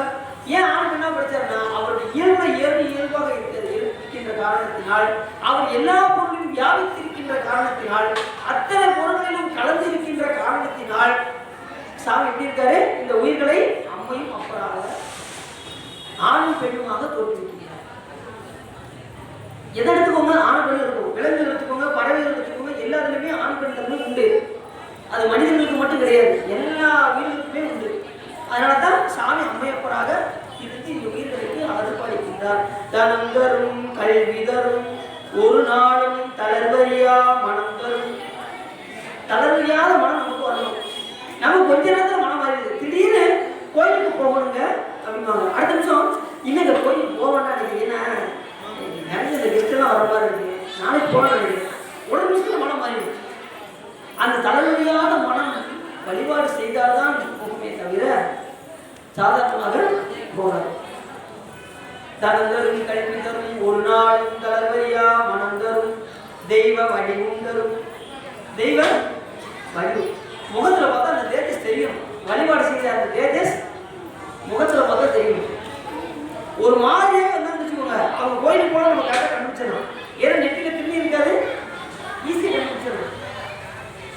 தளர்வரியா மனம் தரும் தெய்வ வடிவும் தரும் நெஞ்சில் மஞ்சம் இல்லா இறந்தரும். யாருமே கொஞ்சம் யாரை கிடைக்க வேண்டும் என்கிற விருப்பம் நமக்கு வராது. உண்மையிலே வழிபாடு செய்யறவங்க எப்படி இருப்பாங்க அப்படின்னா, இறைவா எல்லாமே நல்லா இருக்கு சாமி அப்படின்னு வருவாங்க. சாமிக்கு எப்படி கேட்பாங்க, எல்லா உயிர்களும் நல்லா இருக்கும் வேண்டும். அதுதான் உண்மையான பக்திக்கு அடையாளம். சில பேர் போனாங்கன்னா, சாமி நீ என்னைய மட்டும் காப்பாத்து, புரிஞ்சிச்சா, என்னைய மட்டும் நீ காப்பாத்தினா போதும் அப்படின்ட்டு என்ன செய்வாங்க, என்னை மட்டும் காப்பாத்தினா போதும். மற்றவங்க எப்படி போனா எனக்கு என்ன தெய்வமே, எனக்கு என்ன தெய்வமே, என்னை நீ காப்பாத்தினா போதும் அப்படின்னு வழிபாடு பண்றவங்களாம் இருக்காங்க. இப்பயும் அடி பார்த்துட்டு தான் இருக்கு. நிறைய பேர் அப்படின்னா வழிபாடு செய்யறாங்க. அப்படிலாம் இல்லாம எல்லா உயிரும் இருக்க நினைப்பது என்று ஏறென்றும் நிறைந்தே பராபரமே என்று தாய்மான சாமி சொல்வதற்கு எல்லா உயிரும் எப்படி இருக்கணும், ஒரு உயிருக்கு துன்பம்னா நம்ம உயிர் என்ன செய்யணும், கடந்து அடிக்கணும். பிற உயிர் தம் உயிர் போல போற்றாக்கடைய உள்ளது வள்ளுவர். பிற உயிர் கொடுத்துருக்கோம்னா நமக்கே வர துன்பம் மாதிரி எடுத்துக்கொண்டு நாம் என்ன செய்யணும், அவர்களுக்காக நாம் வருத்தப்படணும். அவர்களுக்காக நம்ம என்ன செய்யலாம், சாமி கிட்ட செய்யணும். நீங்க பொருள் கொடுக்கணும் கூட அவசியம் கிடையாது. ஐயோ கஷ்டப்படாதே பணம் கொடுக்கணும் கூட, பணம் கொடுத்தா கூட உங்களுக்கு என்ன வந்துடும், ஏதாவது வந்துடும். அதனால நீங்க சாமிகிட்ட விண்ணப்பம் செய்தாலே அது அவங்களுக்கு நீங்க சாமி யார் மூலியமாவது அவர்களுக்கு என்ன செய்யணும், அந்த பணத்தை கொடுத்து எப்படியாவது அவருடைய கஷ்டத்தை போகும் அப்படின்னு சாமிகிட்ட நீங்க அவர்களுக்காக விண்ணப்பம் செய்யணும். அவர் பற்றி சொன்னாங்க, இயல்வது கடலே ஈவது விளக்கே. இது எல்லாத்தையும் தெரிஞ்சது. என்ன பட்டது, ஆத்தி சூடி அறம் செய்ய விரும்பும் சொன்னாங்களா, அறம் செய் அப்படின்னு சொன்னாங்களா, அறம் செய்ய சொன்னாங்களா, அறம் செய்ய விரும்பும் சொன்னாங்களா, அறம் செய்ய விரும்பு கன்ஃபார்ம் எல்லாம் கன்ஃபார்ம் பண்ணிட்டாங்க. அவங்க சொல்லிட வேண்டிய விஷயத்தை தர்மம் செய்ய வேண்டும் என்று விரும்பினால் போதும், செய்ய கூட சொல்லல. தர்மம் செய்வதற்கு விருப்பம் இருந்தால் அது ஆட்டோமேட்டிக் செய்யக்கூடிய தகுதியை உங்களுக்கு வளர்த்துடும். இது அவங்களுக்கு அதுதான் அப்போஸ்தலர் சொன்னாரு, இறப்பவருக்கு ஈய வைத்தார், ஈவவருக்கு அருளும் வைத்தார், கரப்பவர் தங்களுக்கெல்லாம் நரகங்கள் வைத்தார் அப்படின்னு. சில பேர் உயிருக்கு கொடுக்கணுங்கிற விருப்பம் வந்துருச்சுன்னா அவன் செய்ய விரும்பினால் சாமி அவங்க விருப்பப்பட்டா சிவபெருமான் உங்களுக்கு கொடுக்க வைப்பார், எப்படியாவது உங்களுக்கு கொடுக்க வைப்பார். அப்படி நீங்க மீறி கொடுத்துட்டீங்கன்னா உங்களுக்கு அருளையும் இறைவன் கொடுத்து. அதனால தான் அறம் செய்ய விரும்பு, முதல்ல கொடுக்கணும்னு விருப்பப்பட்டா இறைவன் உங்களை கொடுக்க வைப்பார். அப்படி கொடுத்தால் உங்களுக்கு அருள் வைப்பார். அப்படி பொருளை மறைத்தால் என்ன செய்வாரு, கடு நரகமும். இறப்பவருக்கு ஈய வைத்தார், ஈவவருக்கு அருளும் வைத்தார், கொடுப்பவருக்கு என்ன சொன்னாரு, அருளும் வைத்தார், அந்த பணத்தை மறைத்து வைத்திருப்பவர்களுக்கு கடு நரகங்கள் வைத்தார். இது உங்களுக்கு அதனால இருக்கும் போதே 4 பேருக்கு தர்மம் செய்யணும். தர்மம் செய்யாமல் போயிடக்கூடாது. இந்த உலகத்துல இருந்து போகும்போது 4 பேருக்கு கொடுத்துட்டு போகணும். நிறைய கோடிய சொத்து சேர்த்து வச்சுட்டு யாருக்கு 5 பைசா ஈயாம நிறைய சேர்த்து வச்சுக்கிட்டே இருந்து கடைசி போய் சேர்ந்துடக்கூடாது. கடைசி அந்த பொருள் யாருக்கு போகும் சொல்லுங்க போகும். இருக்கிற வரைக்கும் 4 பேருக்கு கொடுத்துட்டாலும் என்ன ஆயிரும், புண்ணியத்தையாவது கொண்டு போகலாம். அந்த கொடுத்த புண்ணியத்தையாவது வாங்கிட்டு போகலாம். மேலே போகும்போது ஒன்றும் கொடுக்காம நான் நிறைய சொத்து சேர்த்து வச்சுருக்கீங்க, நான் நிறைய சொத்து சேர்த்துருக்கேன்னு சொல்லிட்டே போயிடுவாங்க. கடைசி எல்லாத்தையும் போட்டு போயிடுவாங்க. புரியுது அவங்களுக்கு. இருக்கிற வரைக்கும் 4 பேருக்கு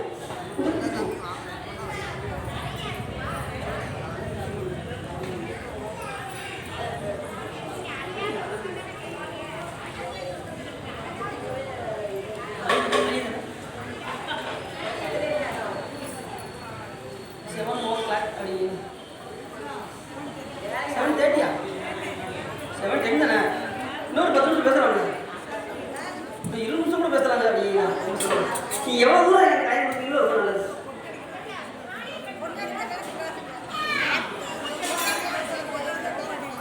முட்டடிக்கிற வரைக்கும் பேசலாம், ரொம்ப நல்ல ஒரு வார்த்தை. அது வரைக்கும் பேசுங்க. உங்களுக்கு டைம் பொட்டடிக்கிற வரைக்கும் அது வரைக்கும் நீங்க பேசுங்க.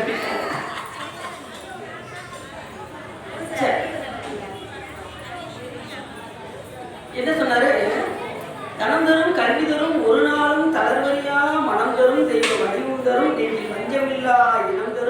நல்லன எல்லாம் தரும் அன்பர் என்பவருக்கே. யாருக்குனாரு? அன்பர் என்பவருக்கே, எல்லாருக்கும் கிடையாது. அன்பர் என்பவருக்கே கணம் தரும் பூங்குழலால் அபிராமியின் கடைக்கண்களே.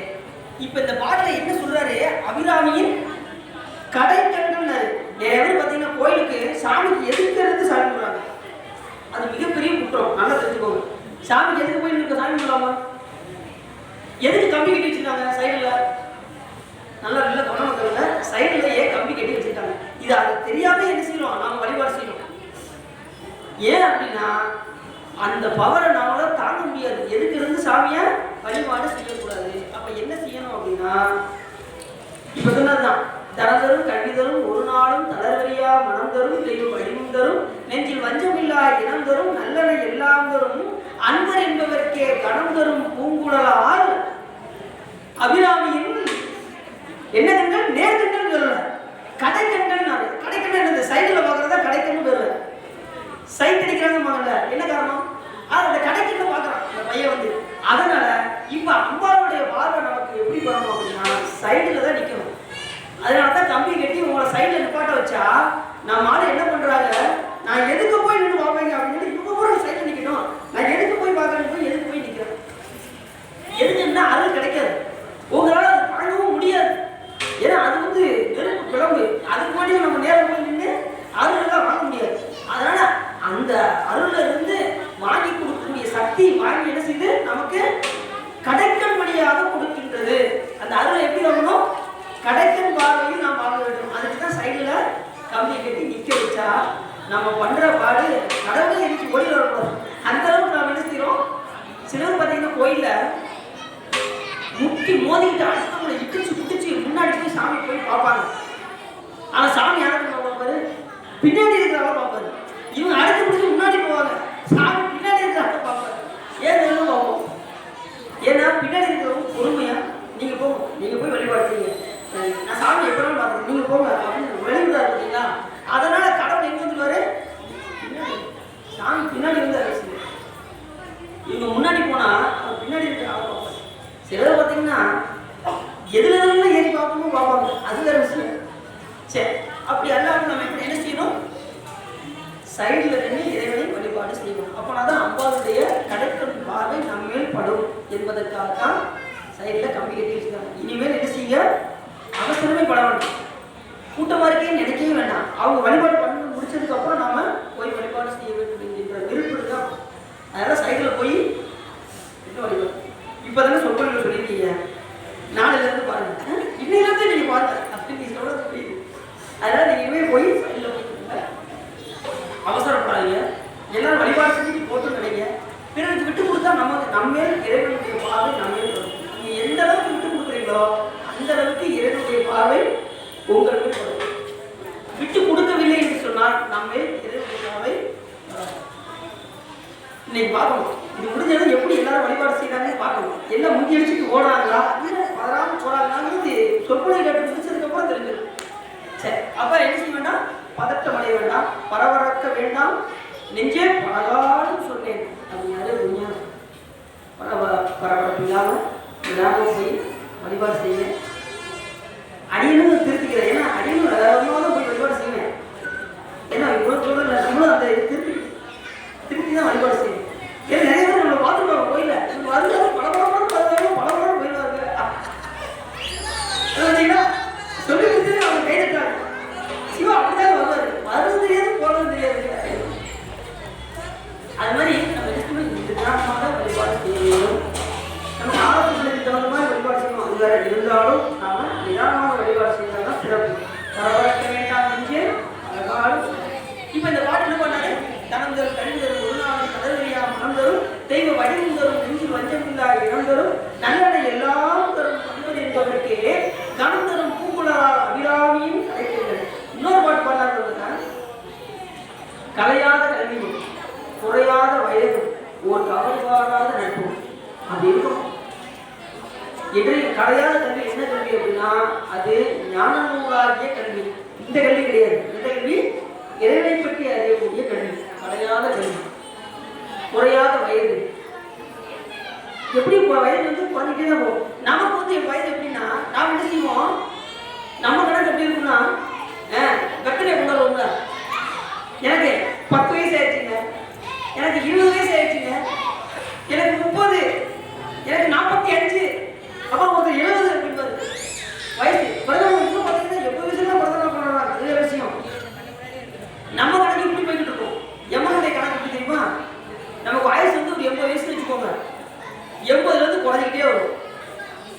79 78 எப்படி குறைஞ்சிட்டே வந்து கடைசி ஒரு 10 9 8 7 கரெக்டாக அந்த 0 வரையும் ஒரு தூக்கு போயிட்டு யாரு யமன் வந்து நம்ம கணக்கு இப்படி போவோம் வளர்ந்துட்டே போவோம். அவருடைய கணக்கு வாழ்நாளை குறைச்சிட்டே வந்து 0 வரையும். ஆனால் அவருக்கு நம்ம என்ன செய்யக்கூடாது, வேலையை கொடுக்கக்கூடாது. யாருக்கு வேலை கொடுக்கக்கூடாது, எவனுக்கு வேலை கொடுக்கக்கூடாது. நம்மளுடைய உடம்பை யார் கொண்டு போகணும்னா உயிரை சிவகணங்கள் தான் வந்து அழைச்சி போகணுமே தவிர யமகணங்களுக்கு நாம வேலை. அப்போ என்ன செய்யணும் அப்படின்னா இறைவனை நாம் வழிபாடு செய்தால் நம்ம என்ன செய்ய மாட்டாரு, அவர் யமன் நம்ம பக்கத்திலே வருவதற்கான வாய்ப்பே கிடையாது. அப்படி வந்தால் சிவபெருமான் என்ன பண்ணுவாரு, தடுத்து நம்மை ஆட்கொள்வார். மடித்தாடும் அடிமைக்க நன்றி மதனே நீ வாழ்நாடும் தடுத்தாட்டி தருவனார் தமசக்தி விடும்போது தடுத்து ஆட்கொள்வார். நில்பா அது நம்மளுப்பா அப்படின்னு சாமி. அதனால நம்ம அந்த இடத்திலிருந்து நம்மை தடுத்து ஆட்கொள்வோம். கடுத்ததற்கு தவறுகவும் எரியகனும் கரிய பாம்பும் குடித்து ஆடும் குடியும் சிற்றம்பலத்துறையும் பெருமானை பெற்றாமன்றே என்பது சுந்தரம் சாமியுடைய தேவாரம். அதனால நீங்க எவனுக்கு நீங்க பயப்படவே வேண்டிய தேவையில்லை. யமதூதரும் 5 வரைக்கும் சொல்லலாம். நயம் வந்து ஓதவல்லார் தம்மை நம்பினார் நியமம்தான் இறைவாக்கி இனியாக்கி நேரம் நாமும் அப்படி நம்ம இறைவனுடைய நாமத்தை சொன்னாலே அம்பாளுடைய அபிராமியை சொல்லுங்க, அம்பாளுடைய நாமத்தை சொல்லுங்க, காமாட்சி அம்பாளுக்கு சொல்லுங்க, ராஜேஸ்வரிக்கு சொல்லுங்க. இந்த மாதிரி அம்பாளுடைய திருநாமமா எடுத்து சொன்னீங்கன்னா, சாமியுடைய திருநாமமா எடுத்து பேசுனீங்கன்னா இது உங்களுக்கு எவன் பக்கத்தில் நெருங்கிய கலையாத கல்வியும் குறையாத வயதும் ஒரு கபடுவாராத நட்பு. நட்பு வந்து எல்லார்ட்டும் இருக்கக்கூடாது. யார்கிட்ட நட்பு வைக்கணும் நான் ஏற்கனவே போன சொத்துல உங்களுக்கு சொன்னேன். யாரோட கூடணும், அடியவனோடு கூடணும். இல்லைன்னா என்ன ஆயிரும் அப்படின்னா மனமோட போகணும்னா நம்ம போக ஆரம்பிச்சோம். நீதியாவன யாவையும் நினைக்கிலேன் நினைப்பவரோடும் கூட. நினைப்பவரோட போய் இருக்கக்கூடாது, சேரக்கூடாது. சேர நம்ம கெட்டு போயிடும்.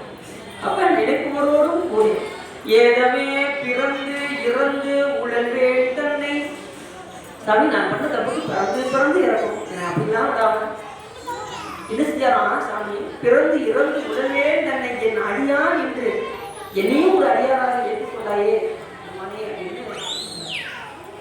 என் அடியான் என்று பாதி மாதோடும் கூடிய பரம்பரன். எந்த இடத்துலையுமே அம்மையப்படாத சொல்றாரு மாணிக்கா சொல்லு. பாதி மாதோடு கூடிய பரம்பரன் யாரு, ஒரு வகத்துல உண்மையை வைத்திருக்கக்கூடிய பெருமான் யாரு, சிவபெருமான். அப்படி இருக்கக்கூடிய பெருமான் என்ன செஞ்சாரு அப்படின்னாரு, பிறந்து இறந்து உலகில் தன்னை என் அடியார் என்று பாதி மாதோடும் கூடிய பரம்பரன் நிரந்தரமாய் நின்ற ஆதி ஆண்டு தன் அடியில் குட்டிய அதிசயம் கண்டாமே. யார்கிட்ட கூடணும், அடியவரோடு கூடணும். இந்த பாட்டை சொல்லக்கூடாது. கபடு வாராத கன்றாத வளமையும் குன்றாத இளமையும் கழுவி இல்லாத உடலும். நம்ம எல்லாருமே கேட்கறதா, நான் எப்பயுமே இளமையாவே இருக்கணுங்க, நம்ம இளமையாவே இருக்கணும்னு வச்சுக்கோங்க. என்ன செய்யணும், இப்போ இளமையா நீங்க கேட்குறீங்க, சாமிகிட்ட போய் எனக்கு நான் இளமையா இருக்கணும்னு நினைக்கிறீங்க. இளமையா இருந்து நீங்க என்ன செய்ய போறீங்க, இங்க எதுக்கு நம்ம இருக்கோம் அப்படின்னா இறைவனுக்கு பணி செய்வதற்கு நம்ம இந்த உலகத்துக்கே வந்திருக்கோம். அதை வந்துட்டு உங்களுக்கு நமக்கு இளமை இருந்து என்ன செய்ய சொல்லுங்க பார்ப்போம். அப்படி இருந்தால் நல்ல பணி செய்யுங்க. இளமை கிடைச்சிச்சா நல்ல இறைவனுக்கு தொண்டு செய்யுங்க. அதுக்கு தான் இந்த உடம்பு. தலையால் வணங்குவதும், கண்களால் காண்பதும், வாயால் வாழ்த்துவதும், நெஞ்சால் நினைப்பதும், கையால் சுற்றி தொழுவதும், காலால் இறைவனுக்கு கோயிலை வளர்ப்பதும் தான் இந்த உடம்பு. அப்ப என்ன செய்யணும், அந்த இதை கொண்டு நாம் வழிபாடு செய்யறதுக்கு நம்ம வந்திருக்கோம். எனக்கு குன்றாத இளமையும் குன்றாத இளமையும் இளமை அவர் கொடுத்துருவாரு, நீ பணி செய்வதற்கு ரெடியா அப்படின்னு நான் பணி செய்யறதுக்கு ரொம்ப யோசிப்போம். அப்படி என்ன சொல்றாரு அப்படின்னா, கண்டாத இளமையும் கண்டாத இளமையும் குன்றாத இளமையும் கழுவி இல்லாத உடம்பு. அந்த இது நோய்வாய்ப்பட்டு இறக்கக்கூடாது. இறக்கும் போது என்ன செய்யக்கூடாது, நோய்வாய்ப்பட்டு இறக்கக்கூடாது. நிறைய பேர் சொல்றாங்க, நான் தூங்கும் போதே அப்படியே பேருங்க, எனக்கு ரொம்ப சந்தோஷமா இருக்கும். அப்படிதான் கேட்போம். கடவுள் என்ன கேட்போம், நிம்மதியாக கடைசி நேரத்தில் அப்படி உடங்கிக்கிட்டே போயிடணும் இறைவா அப்படிப்பாங்க. எல்லாருக்கும் அதெல்லாம் அந்த பிணி வந்துடக்கூடாது. இறக்கும் போது பிணி வந்து இறக்கக்கூடாது. கழுவினியில்லாத உடல், தொலையாத நிதியும் கோணாத கோலும் ஒரு துன்பமில்லாத வாழ்வு, தூயனின் பாதத்தில் அன்பு உதவி பெரிய தொண்டரோடு. அது மாதிரி அன்பு அழகாத மனைவி கண்டிப்பாக. சில பேர் மனைவி அமைஞ்சாங்கன்னு வச்சுக்கோங்க, எப்படி அமைவாங்கன்னு நினைக்கிறீங்க? என்ன சோறு பொங்கிட்டியா பொங்கலையா கேட்பாங்க மனைவி. கேட்பாங்க யாரா பார்த்து கேட்பாங்க, சோறு பொங்கியாச்சும் பொங்கலையா? நான் ஆஃபீஸ் போயிட்டு இருக்கேன்ல, 8 மணிக்கு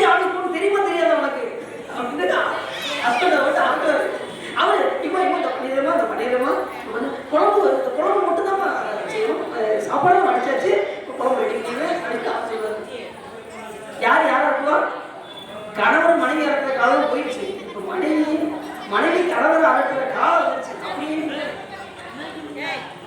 அப்படி மனைவி வந்து எப்படி அப்படின்னா கணவர் சொல்லிப்படி கேட்டு நடக்கக்கூடிய மனைவியாக அமைய வேண்டும். அப்படி அமையணும்னா இறைவனை வழிபாடு செஞ்சாதான் நல்ல மனைவி நமக்கு அமையும். இல்லைன்னா அறற்ற மனைவி தான் அமையும். அப்புறம் என்ன சொல்லுவாங்க, ஆஃபீஸ் போகும்போது துணியெல்லாம் எடுத்து துவச்சி வச்சிரு, அது பாப்போம் தான் சொல்லுவாங்க. என்னதான் வாங்க போகணும் அதெல்லாம் முடிஞ்சு வச்சு அந்த காலம் தான். இப்பெல்லாம் பாப்போம் தான். இங்க பாரு வரக்கூடிய துணியில துவச்சி வச்சுக்கணும். இல்ல புரியுதா, இல்லை உனக்கு பட்டி தான், நான் சாப்பிட்டு கடையில உனக்கு பட்டி தான் அப்படி அதுங்களா. அந்த மாதிரி கணவனுக்கு வந்து ரொம்ப மதிப்புல இப்ப குறைஞ்சு போச்சு. அந்த மாதிரி ஆகிப்போச்சு காலம். அப்ப நம்ம என்ன செய்யணும், நல்ல மனைவி அமைய வேண்டும் சொன்னால் இறைவனை வழிபாடு செஞ்சாதான் நல்ல மனைவியெல்லாம் அமையும். கன்றாதையும் குன்றாதையும் கழுவியில்லாத ஒன்றும் தொலையாத நிதியும் போனாத போலும் ஒரு துன்பம் இல்லாதவாறும் தீயரின் பாதத்தின் அன்பும் உதவி பெரிய தொண்டரோடு கூட்டி கண்டார். இப்பதான் சொன்னேன், மாணிக்கவாசகர் என்ன சொன்னாரு, அடிவரோடு கூட்டிய அதிசயம் கண்டாமே. இங்க என்ன சொன்னாரு, தொண்டரோடு கூட விநாயகர்களே என்ன விநாயகர்கள் சொல்லுவாங்க, சத்தத்தினுடைய சதாசிவம் காட்டி சித்தத்தினுடைய சிவலிங்கம் காட்டி அணிக்கு அருவான் கப்பாலை கப்பாலா கண்முட்டி நின்ற கருவினுள்ளே காட்டி வேடமும் நேரும் விலங்கு நிறுத்தி கூடுமை தொண்டர் உலாக்கம் நிறுத்தி 5 கரத்தின் அருங்கொழுதனை நெஞ்சக்கரத்தின் இடையறிவிட்டு தத்துவநிலையை தந்திரியாண்ட இத்தனை விநாயகர் விநாயகர். இங்கேயும் தொண்டரோடு கூட்டுறதுதான் சொல்லுவாங்க. இப்படி நாம் யாரோடு கூட வேண்டும் என்று சொன்னால் யாரோட வரணும், தொண்டர்களோடு கூடி இணங்கி இருக்க வேண்டும். அதுதான் சிறப்பு. இப்படி இந்த பாடலை பத்தி உள்ள பாடல் கடைசி என்ன சொல்றாரு, துய்யனின் பாதத்தில் அன்பும் உதவி பெரிய தொண்டரோடு கூட்டுக்கண்டாய் அலையாளி அறிவியலின் மாயனது தங்கையே ஆதி கடவுளின் வாழ்வே அமுதீசர் ஒரு பாகம் அகலாத சுகவாணி அல்வாமி அபிராமியே அப்படின்னு பாட்டு. பாத்தீங்களா, இந்த பாட்டு யாருக்கு தெரியும்? சில பேர் கையை தூக்குமா வேண்டாமா அப்படின்னு தூக்குனா ஒரு வாட்டி கேள்வி கேட்டோம்னா அதெல்லாம் இப்படி வச்சுருவோம், இப்படி இருந்தாலும் ஏதாவது சிக்கல், இப்படிலாம் சிக்கல் இப்படி வச்சிருவோம் அப்படின்னு. அப்படி இல்லாமல் இந்த பதியத்தை பயன்படுத்தி அந்த பாடலை அம்பாள் முன்னாடி பாடினா ரொம்ப சிறப்பு. தலையாத கல்வியும் குறையாத வயதும் ஓர் கவடு வாராத நட்பும் கண்டானமையும் குன்றாதை நமையும் கழுவில் இல்லாத உணர்வும் சரியாத மனம் அது அகலாத மனைவியும் தவறாத சந்தானமும் தானாத கீர்த்தியும் மாறாத வார்த்தையும் தடைகள் வாராத கடையும் தொலையாத நிதியமும் போனாத ஒரு இன்பம் இல்லாத வாழும் துய்யனின் பாதத்தில் அன்பும் உதவி பெரிய தொண்டரோடு கூட்டு கண்டாய் அலையாடி அறிவியல் மாயனது நங்கையே ஆதி கடவுள் வாழே அமுதீசன் ஒரு பாகம் மகனாக சுகவாணி அல்வாமி அபிராமியே. இப்படி பாத்தீங்கன்னா ரொம்ப சிறப்பா இருக்கும். அம்பாள் வந்து வெளியில வந்துருவாங்க, உள்ள இருக்கிற அம்பாள் எங்க வந்துருவாங்க, வெளியில வந்து உனக்கு என்னப்பா வேணும் சொல்லுப்பா அப்படின்னாங்க. அப்படி பாடணும். பாடும்போது மனம் உருகி பாட வேண்டும். எலும்பு உருகணும், எலும்பெல்லாம் உருகுற மாதிரி பாடணும். கோயில்ல எதுக்கு அம்பாள் உட்காந்துருக்காங்கன்னா, நீங்க உருகுற வெத்தலைவாதுக்கான அங்க உட்காரணும். நிறைய பேர் பார்த்தீங்கன்னா வெத்தலைவாது பயன் கூட போதும் சொல்லியிருக்காங்க அப்படின்னு இருந்து வெத்தலைவாக்கு சூடம் அதுக்காக உட்காந்துருக்காங்க அம்பாள். உங்களுடைய பாட்டை கேட்கறதுக்காக உட்காந்துருக்காங்க. நீங்க வந்தா ஒரு பாடலாவது என்ன செய்யணும், எல்லாருக்கும் கையெழுத்து கொண்டு கிடைக்கிறதுமே வந்தீங்கன்னா ஒரு பாடலாவது சாமிக்கு முன்னாடி பாடுவோம். அதைத்தான் அம்பாள் உட்கார்ந்து காத்துட்டு இருக்காங்க. இப்படிலாம் நமக்குள்ள வந்து ஒரு பாடல் பாடாதான்னு ஏங்கிட்டு இருக்காங்க. அதனால ஒரு பாடலாவது தெரிஞ்ச பாடலை பாடுங்க. இல்ல தனம் தரும் கல்வி தரும் தெரியுமா பாடுங்க. தனம் தரும் கல்வி தரும் ஒரு நாளும் கலந்தறியா மனம் தரும் தெய்வ வழியும் தரும் நெஞ்சில் வஞ்சமில்லா இனம் தரும் நல்லன எல்லாம் தரும் அன்பர் என்பவர்க்கே கனம் தரும் பூங்குழலால் அபிராமியின் கிடைக்கங்களே சொல்லணும். அம்பாள் கண்டிப்பா சொல்லுவாங்க. பதியத்தையும் பாடலையும் பாடினோம் என்று சொன்னால் வந்து என்ன வேணும்னு கண்டிப்பா கேட்பாங்க. அவர் எங்க இதெல்லாம் திருநெல்லாம் ஒழிக்கப்படுகிறதோ அந்த ஒழிக்கின்ற இடத்தில் நீக்கமர நிறைந்து இருக்கின்றார். அப்படி நீங்கள் வழிபாடு செய்தீர்கள் என்று சொன்னால் நீங்க நினைச்சதெல்லாம் நடக்கும், கேட்டதெல்லாம் கிடைக்கும். ஆனா நீங்க என்ன செய்யணும், பாடணும். நாடும் நகரும் நத்தில் கோயிலும் தேடி திரிந்து சிவபெருமான் என்று அங்க போய் கோயிலுக்கு குண்டாவும் போது என்ன சொன்னாரு, பாடுமின் பாடி பணிமின் பணிந்தவின் முடிய நினைத்து அப்படி போய் பாடி நாம் படிக்க வேண்டும் சொல்லி இந்த பதியத்தில் சொல்கின்றார். கலையாத கல்வியும் குறையாத கல்வியும் ஒரு கபடுவாராக இருக்கின்ற இந்த பாடலையெல்லாம் நீங்கள் பாட வேண்டும். கடைசி என்ன இருக்காரு, இந்த பதியத்தை முடிக்கும் பொழுது ஆத்தாலயங்கள் எதிராகவே அண்டவெல்லாம் கூத்தாளைன்னு சொல்லி கடைசி எப்படி முடிச்சாங்க, முக்கண்ணியை தொழுவாருக்கு ஒரு இல்லையே அப்படின்னு முடிச்சாங்க. முதல்ல எதில் ஆரம்பிச்சது, தாவன் நாள் ஆரம்பிச்சு கடைசி 7 நாள் முடிச்சு தாயே என்று இந்த உலகத்தை சிருஷ்டித்து இந்த உலகத்தை எல்லாம் இயக்கும்படி சாமி நினைத்தார். முடித்தது எது, சக்தி முடித்துக் கொண்டிருக்கின்றது. இந்த உலகத்தை எல்லாம் இயக்கிக் கொண்டிருக்கின்றது எது என்று கேட்டால் சிவபெருமானுடைய சக்தியே என்று இந்த பதியத்தை பாடி முடித்தார். உடனே என்னதாயிடுச்சு, அமாவாசை பௌர்ணமியாக சொல்லியது. உடனே எல்லாரும் வந்து அவர்களுக்கு தூக்கினவர்கள்லாம் இப்ப என்ன செஞ்சாங்க, போட்டோ அடிச்சிட்டாங்க. அன்னையிலிருந்து அவருக்கு பேர் நிலையாயிடுச்சு. சுப்பிரமணிய ஐயராக இருந்தவர் அவர் அபிராமி பட்டராக திகழ்ந்தார். புரிஞ்சுச்சு அவங்களுக்கு, அபிராமி அந்தாதியை பாடிய காரணத்தினால் அவருக்கு அபிராமி பட்டம் என்ற நாமம். அதுக்கப்புறம் பார்த்தீங்கன்னா அவர் நிறைய நியூஸ் பண்ணியிருக்காரு. சுந்தரகடேஸ்வரர் அங்குள்ள சாமிக்கு பதிவு பண்ணியிருக்காரு, அங்குள்ள அம்மாளுக்கு பதிவு பண்ணியிருக்காரு அபிராமி பற்றி. அப்புறம் அங்கே உள்ள விநாயகர் பெருமானுக்கு வழிபாடு செஞ்சிருக்கிறார். இப்படி நிறைய நூல்களெல்லாம் செய்திருக்கின்றார் நமது அபிராமி பட்டம். அப்படி அது பாடினதும் உடனே ஏதாவது வேணுமான்னு கேளுங்க அப்படின்னு அந்த சதகோஷி மன்னன் வந்து கேட்டான். நீங்கள் வேற ஒன்றும் நான் விளை நிலத்து எனக்கு எதுவுமே வேண்டாம் அப்படின்னு சொல்லுவார். ஏதாவது கண்டிப்பாக கேளுங்க அப்படின்னு அந்த மன்னன் சொல்றாரு. உடனே அப்போ விளை நிலத்தில் 8 நாளி, என்னாடினா 8 நாளியுடைய நெல்லை கொடுத்தா போதும் அப்படின்னு சொல்றாரு. அப்போ இப்போ வரைக்கும் அந்த கோயிலுக்கு அந்த எண்ணாடி அந்த விளைநிலத்துல இருந்து போயிட்டு இருக்கோம். இப்பயும் அந்த இது நடந்துட்டு இருக்கு. அந்த விளைநிலத்திலிருந்து 8 நாளி வந்து நெல் கொடுத்தா அன்னைக்குன்னா அந்த வம்சாவளியில் உள்ளவங்க இன்னும் அதை வாங்கி உழவு அரைக்கிறாங்க. அப்படிப்பட்ட ஒரு சிறப்பு வாய்ந்த ஒரு கதை இந்த அபிராமி பட்டர் என்கின்ற ஒரு வரலாறு. அபிராமி அந்தாதி இயற்றிய அபிராமி பட்டர் என்ன செஞ்சாரு, இதை அம்பாளை தியானம் செய்து கொண்டிருந்த காலத்தில் மன்னர் வந்து கேட்க, இன்று அமாவாசை பௌர்ணமி என்று சொல்ல, உடனே அவர் என்ன பண்ணாரு, அப்ப இன்னைக்கு அமாவாசையா பௌர்ணமியான்னு பார்த்துக்கோன்னு சொல்ல, உடனே அவர் அம்பாளை போற்றி பதிகம் பாட, அது அமாவாசை பௌர்ணமியாக பாட, உடனே மன்னர் திருந்த, அப்புறம் தூக்கியவர்கள் நாம் மறுபடியும் போற்ற, மறுபடியும் என்ன செஞ்சாங்க, அவர்கள் வந்து சரணாகதி அடைந்தார்கள். அவர் மறுபடியும் திருப்பதியங்கள்லாம் பாடினார். விலைகளுக்கு ஏதாவது வாங்கிக் கொள்ள வேண்டும் என்று அந்த மன்னர் கேட்க, உடனே என்னாடி கொடுத்தால் போதும் என்று, இது ரொம்ப கம்மியா இருக்கேன்னு கேட்டாரு மன்னர். போதும், என் அம்பாளுடைய அருள் இருந்தா அதுவே எனக்கு போதும், வேறு எதுவுமே வேண்டான்னாரு. என்னைக்கு சாமியை போய் எனக்கு எதுவுமே வேண்டான்னு சொல்லுங்களோ அங்கே உங்களுக்கு எல்லாமே கிடைக்கும். என்னைக்கு எனக்கு அது வேணும் இது வேணும் நீங்க கேட்டுக்கிட்டே இருக்கீங்களோ உங்களுக்கு ஒண்ணுமே கிடைக்கிறது கஷ்டம், எதுவுமே கிடைக்காது. புரியுது உங்களுக்கு, சூட்சமான ஒரு விஷயம் சொல்ல கேட்டுக்கோங்க. சாமிகிட்ட போய் அது வேணும் இது வேணும் கேட்காது. நீங்க கேட்க வேண்டியது என்ன அப்படின்னா, அவருடைய அன்பு ஒன்றை மட்டும்தான் கேட்க வேண்டியது தவிர, அன்பு ஒன்றை பெற்றாச்சுன்னா நீங்க எல்லாமே உங்களுக்கு தானா வரும். இப்போ உண்மை தெரியாம தான் எல்லாரும் சாமிகிட்ட போய் எனக்கு அதை போய் இதை போய் கேட்டுக்கிறாங்க. நீ சாமிகிட்ட போய் என்ன கேட்பீங்க, அன்பு. அவருடைய அன்பு ஒன்று தான் கேட்போம், வேற எதுவுமே என்று சொல்லி இதுக்காக உள்ளம் நிறைந்து ஓகை சிறந்து இந்த அபிராமி கேட்டீங்கன்னா உங்களுடைய வலிமையை கரைந்து திருவள்ளுவரை என்று சொல்லி திருப்பூர் பாடி அடியின் உரையை நிறைவு செய்கிறேன். அடிக்க போறாங்களா, அடிக்கிறதுக்கு காத்துட்டு இருக்காங்களா, நீங்க எப்படியா முடியுமா சொற்பொழிவ, அடிக்கிறது விட மாட்டேங்காப்பா அப்படின்னு அவர் வயதுக்கு முன்னாடி நம்ம முடிச்சுறது நல்லது. அதுக்காக அவர் ரெடியா தான் இருக்கீங்களா, ரெடியா ஒன்றும் சொல்ல மாட்டாங்களா, வழிபாடு அப்படியா, வேற ஏதாவது சந்தேகம் இருந்தாலும் கேளுங்க சொல்றது. அதாவது எனக்கு வழிபாட்டில் இந்த சந்தேகம் இருக்குல்ல, இதை நான் செய்யலாமா அப்படின்னு ஏதாவது இருக்குதா, டவுட் இருக்கா சொல்லுங்க. சாமிகிட்ட எங்கே போய் கேட்கணும் அப்படி ஏதாவது சொல்லுங்க. இல்லை வேற ஏதாவது சந்தேகங்கள் இருந்தாலும் கேளுங்க. ஏதாவது சந்தேகங்கள் இருக்கா? எல்லாரும் கொஞ்சம் பதட்டமாக இருக்கு.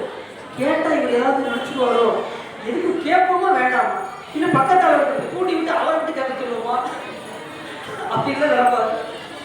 நிறைய பேருக்கு கேட்கறதுக்கு கொஞ்சம் பயம், குற்றமா இருக்கு, நம்ம வேற ஏதாவது கட்டணும்னா யாரும் யாரும் சிரிப்பாங்களோ அப்படிங்கிற மாதிரி இருக்கு அப்படின்னு நினைக்கிறேன்.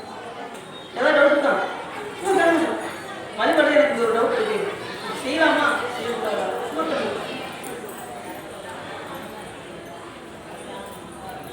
நீங்க கேட்டுட்டு தான் இருக்கீங்க. யாராவது கேட்பாங்க, ஒருத்தர் கேட்க மாட்டேங்க.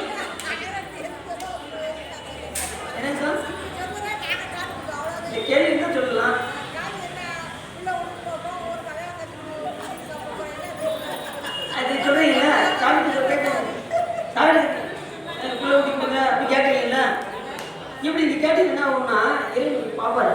நிறைய பேர் பார்த்தீங்கன்னா எனக்கு ஒரு ஆண் குழந்தை கொடு, எனக்கு ஒரு ஆண் குழந்தை கொடு கேட்பாங்க. எல்லாரும் பெருமாள் வந்து பொம்பளை பிள்ளைய கூட கேட்க மாட்டாங்க. எனக்கு ஒரு ஆண் குழந்தைய குடு குடு குடு குடுன்னு வந்து நிற்பாங்க. சாமி பார்ப்பாரு, ஓ இவன் தாங்க முடியல அப்படின்னு ஒரு குழந்தைய கொடுத்துருவாரு. ஆண் குழந்தைய கொடுத்துருவாரு.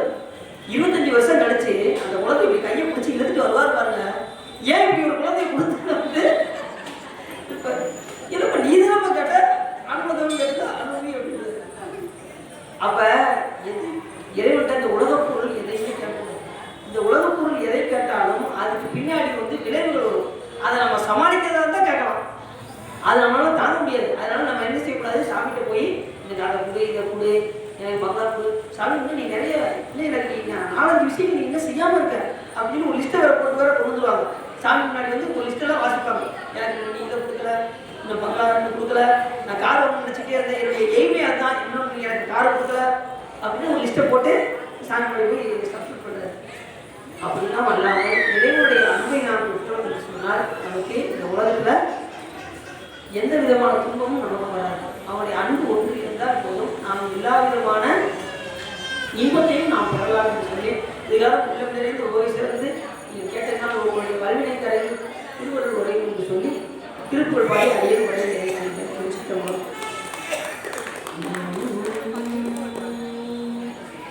உனை தினம் தொழுதிலன் உனதிய வினை உரைத்திலன் பல மலர் கொடு உனதடியினை உறப்பணிந்திலன் ஒரு தவமிலன் உனதல்மா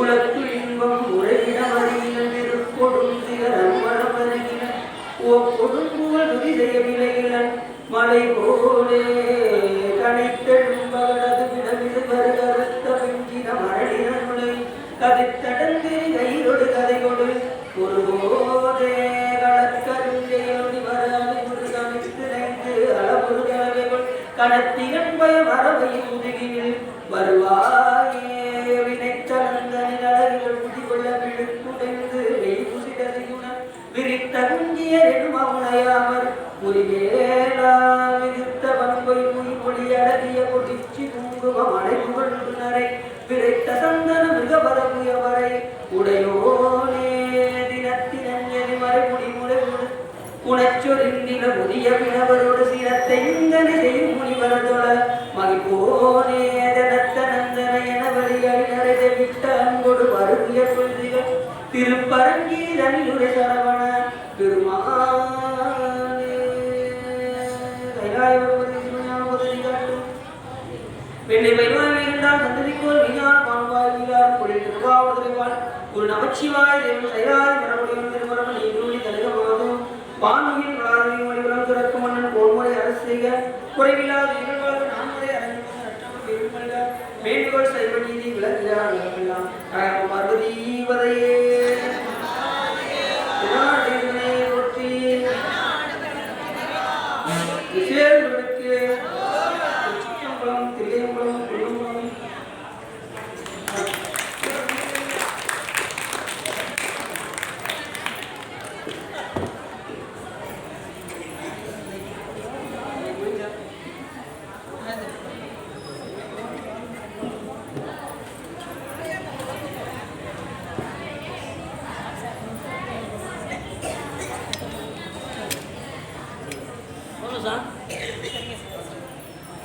சிறப்பாக அடுத்தது 9 நாள் வந்துடும். ஒன்று சார்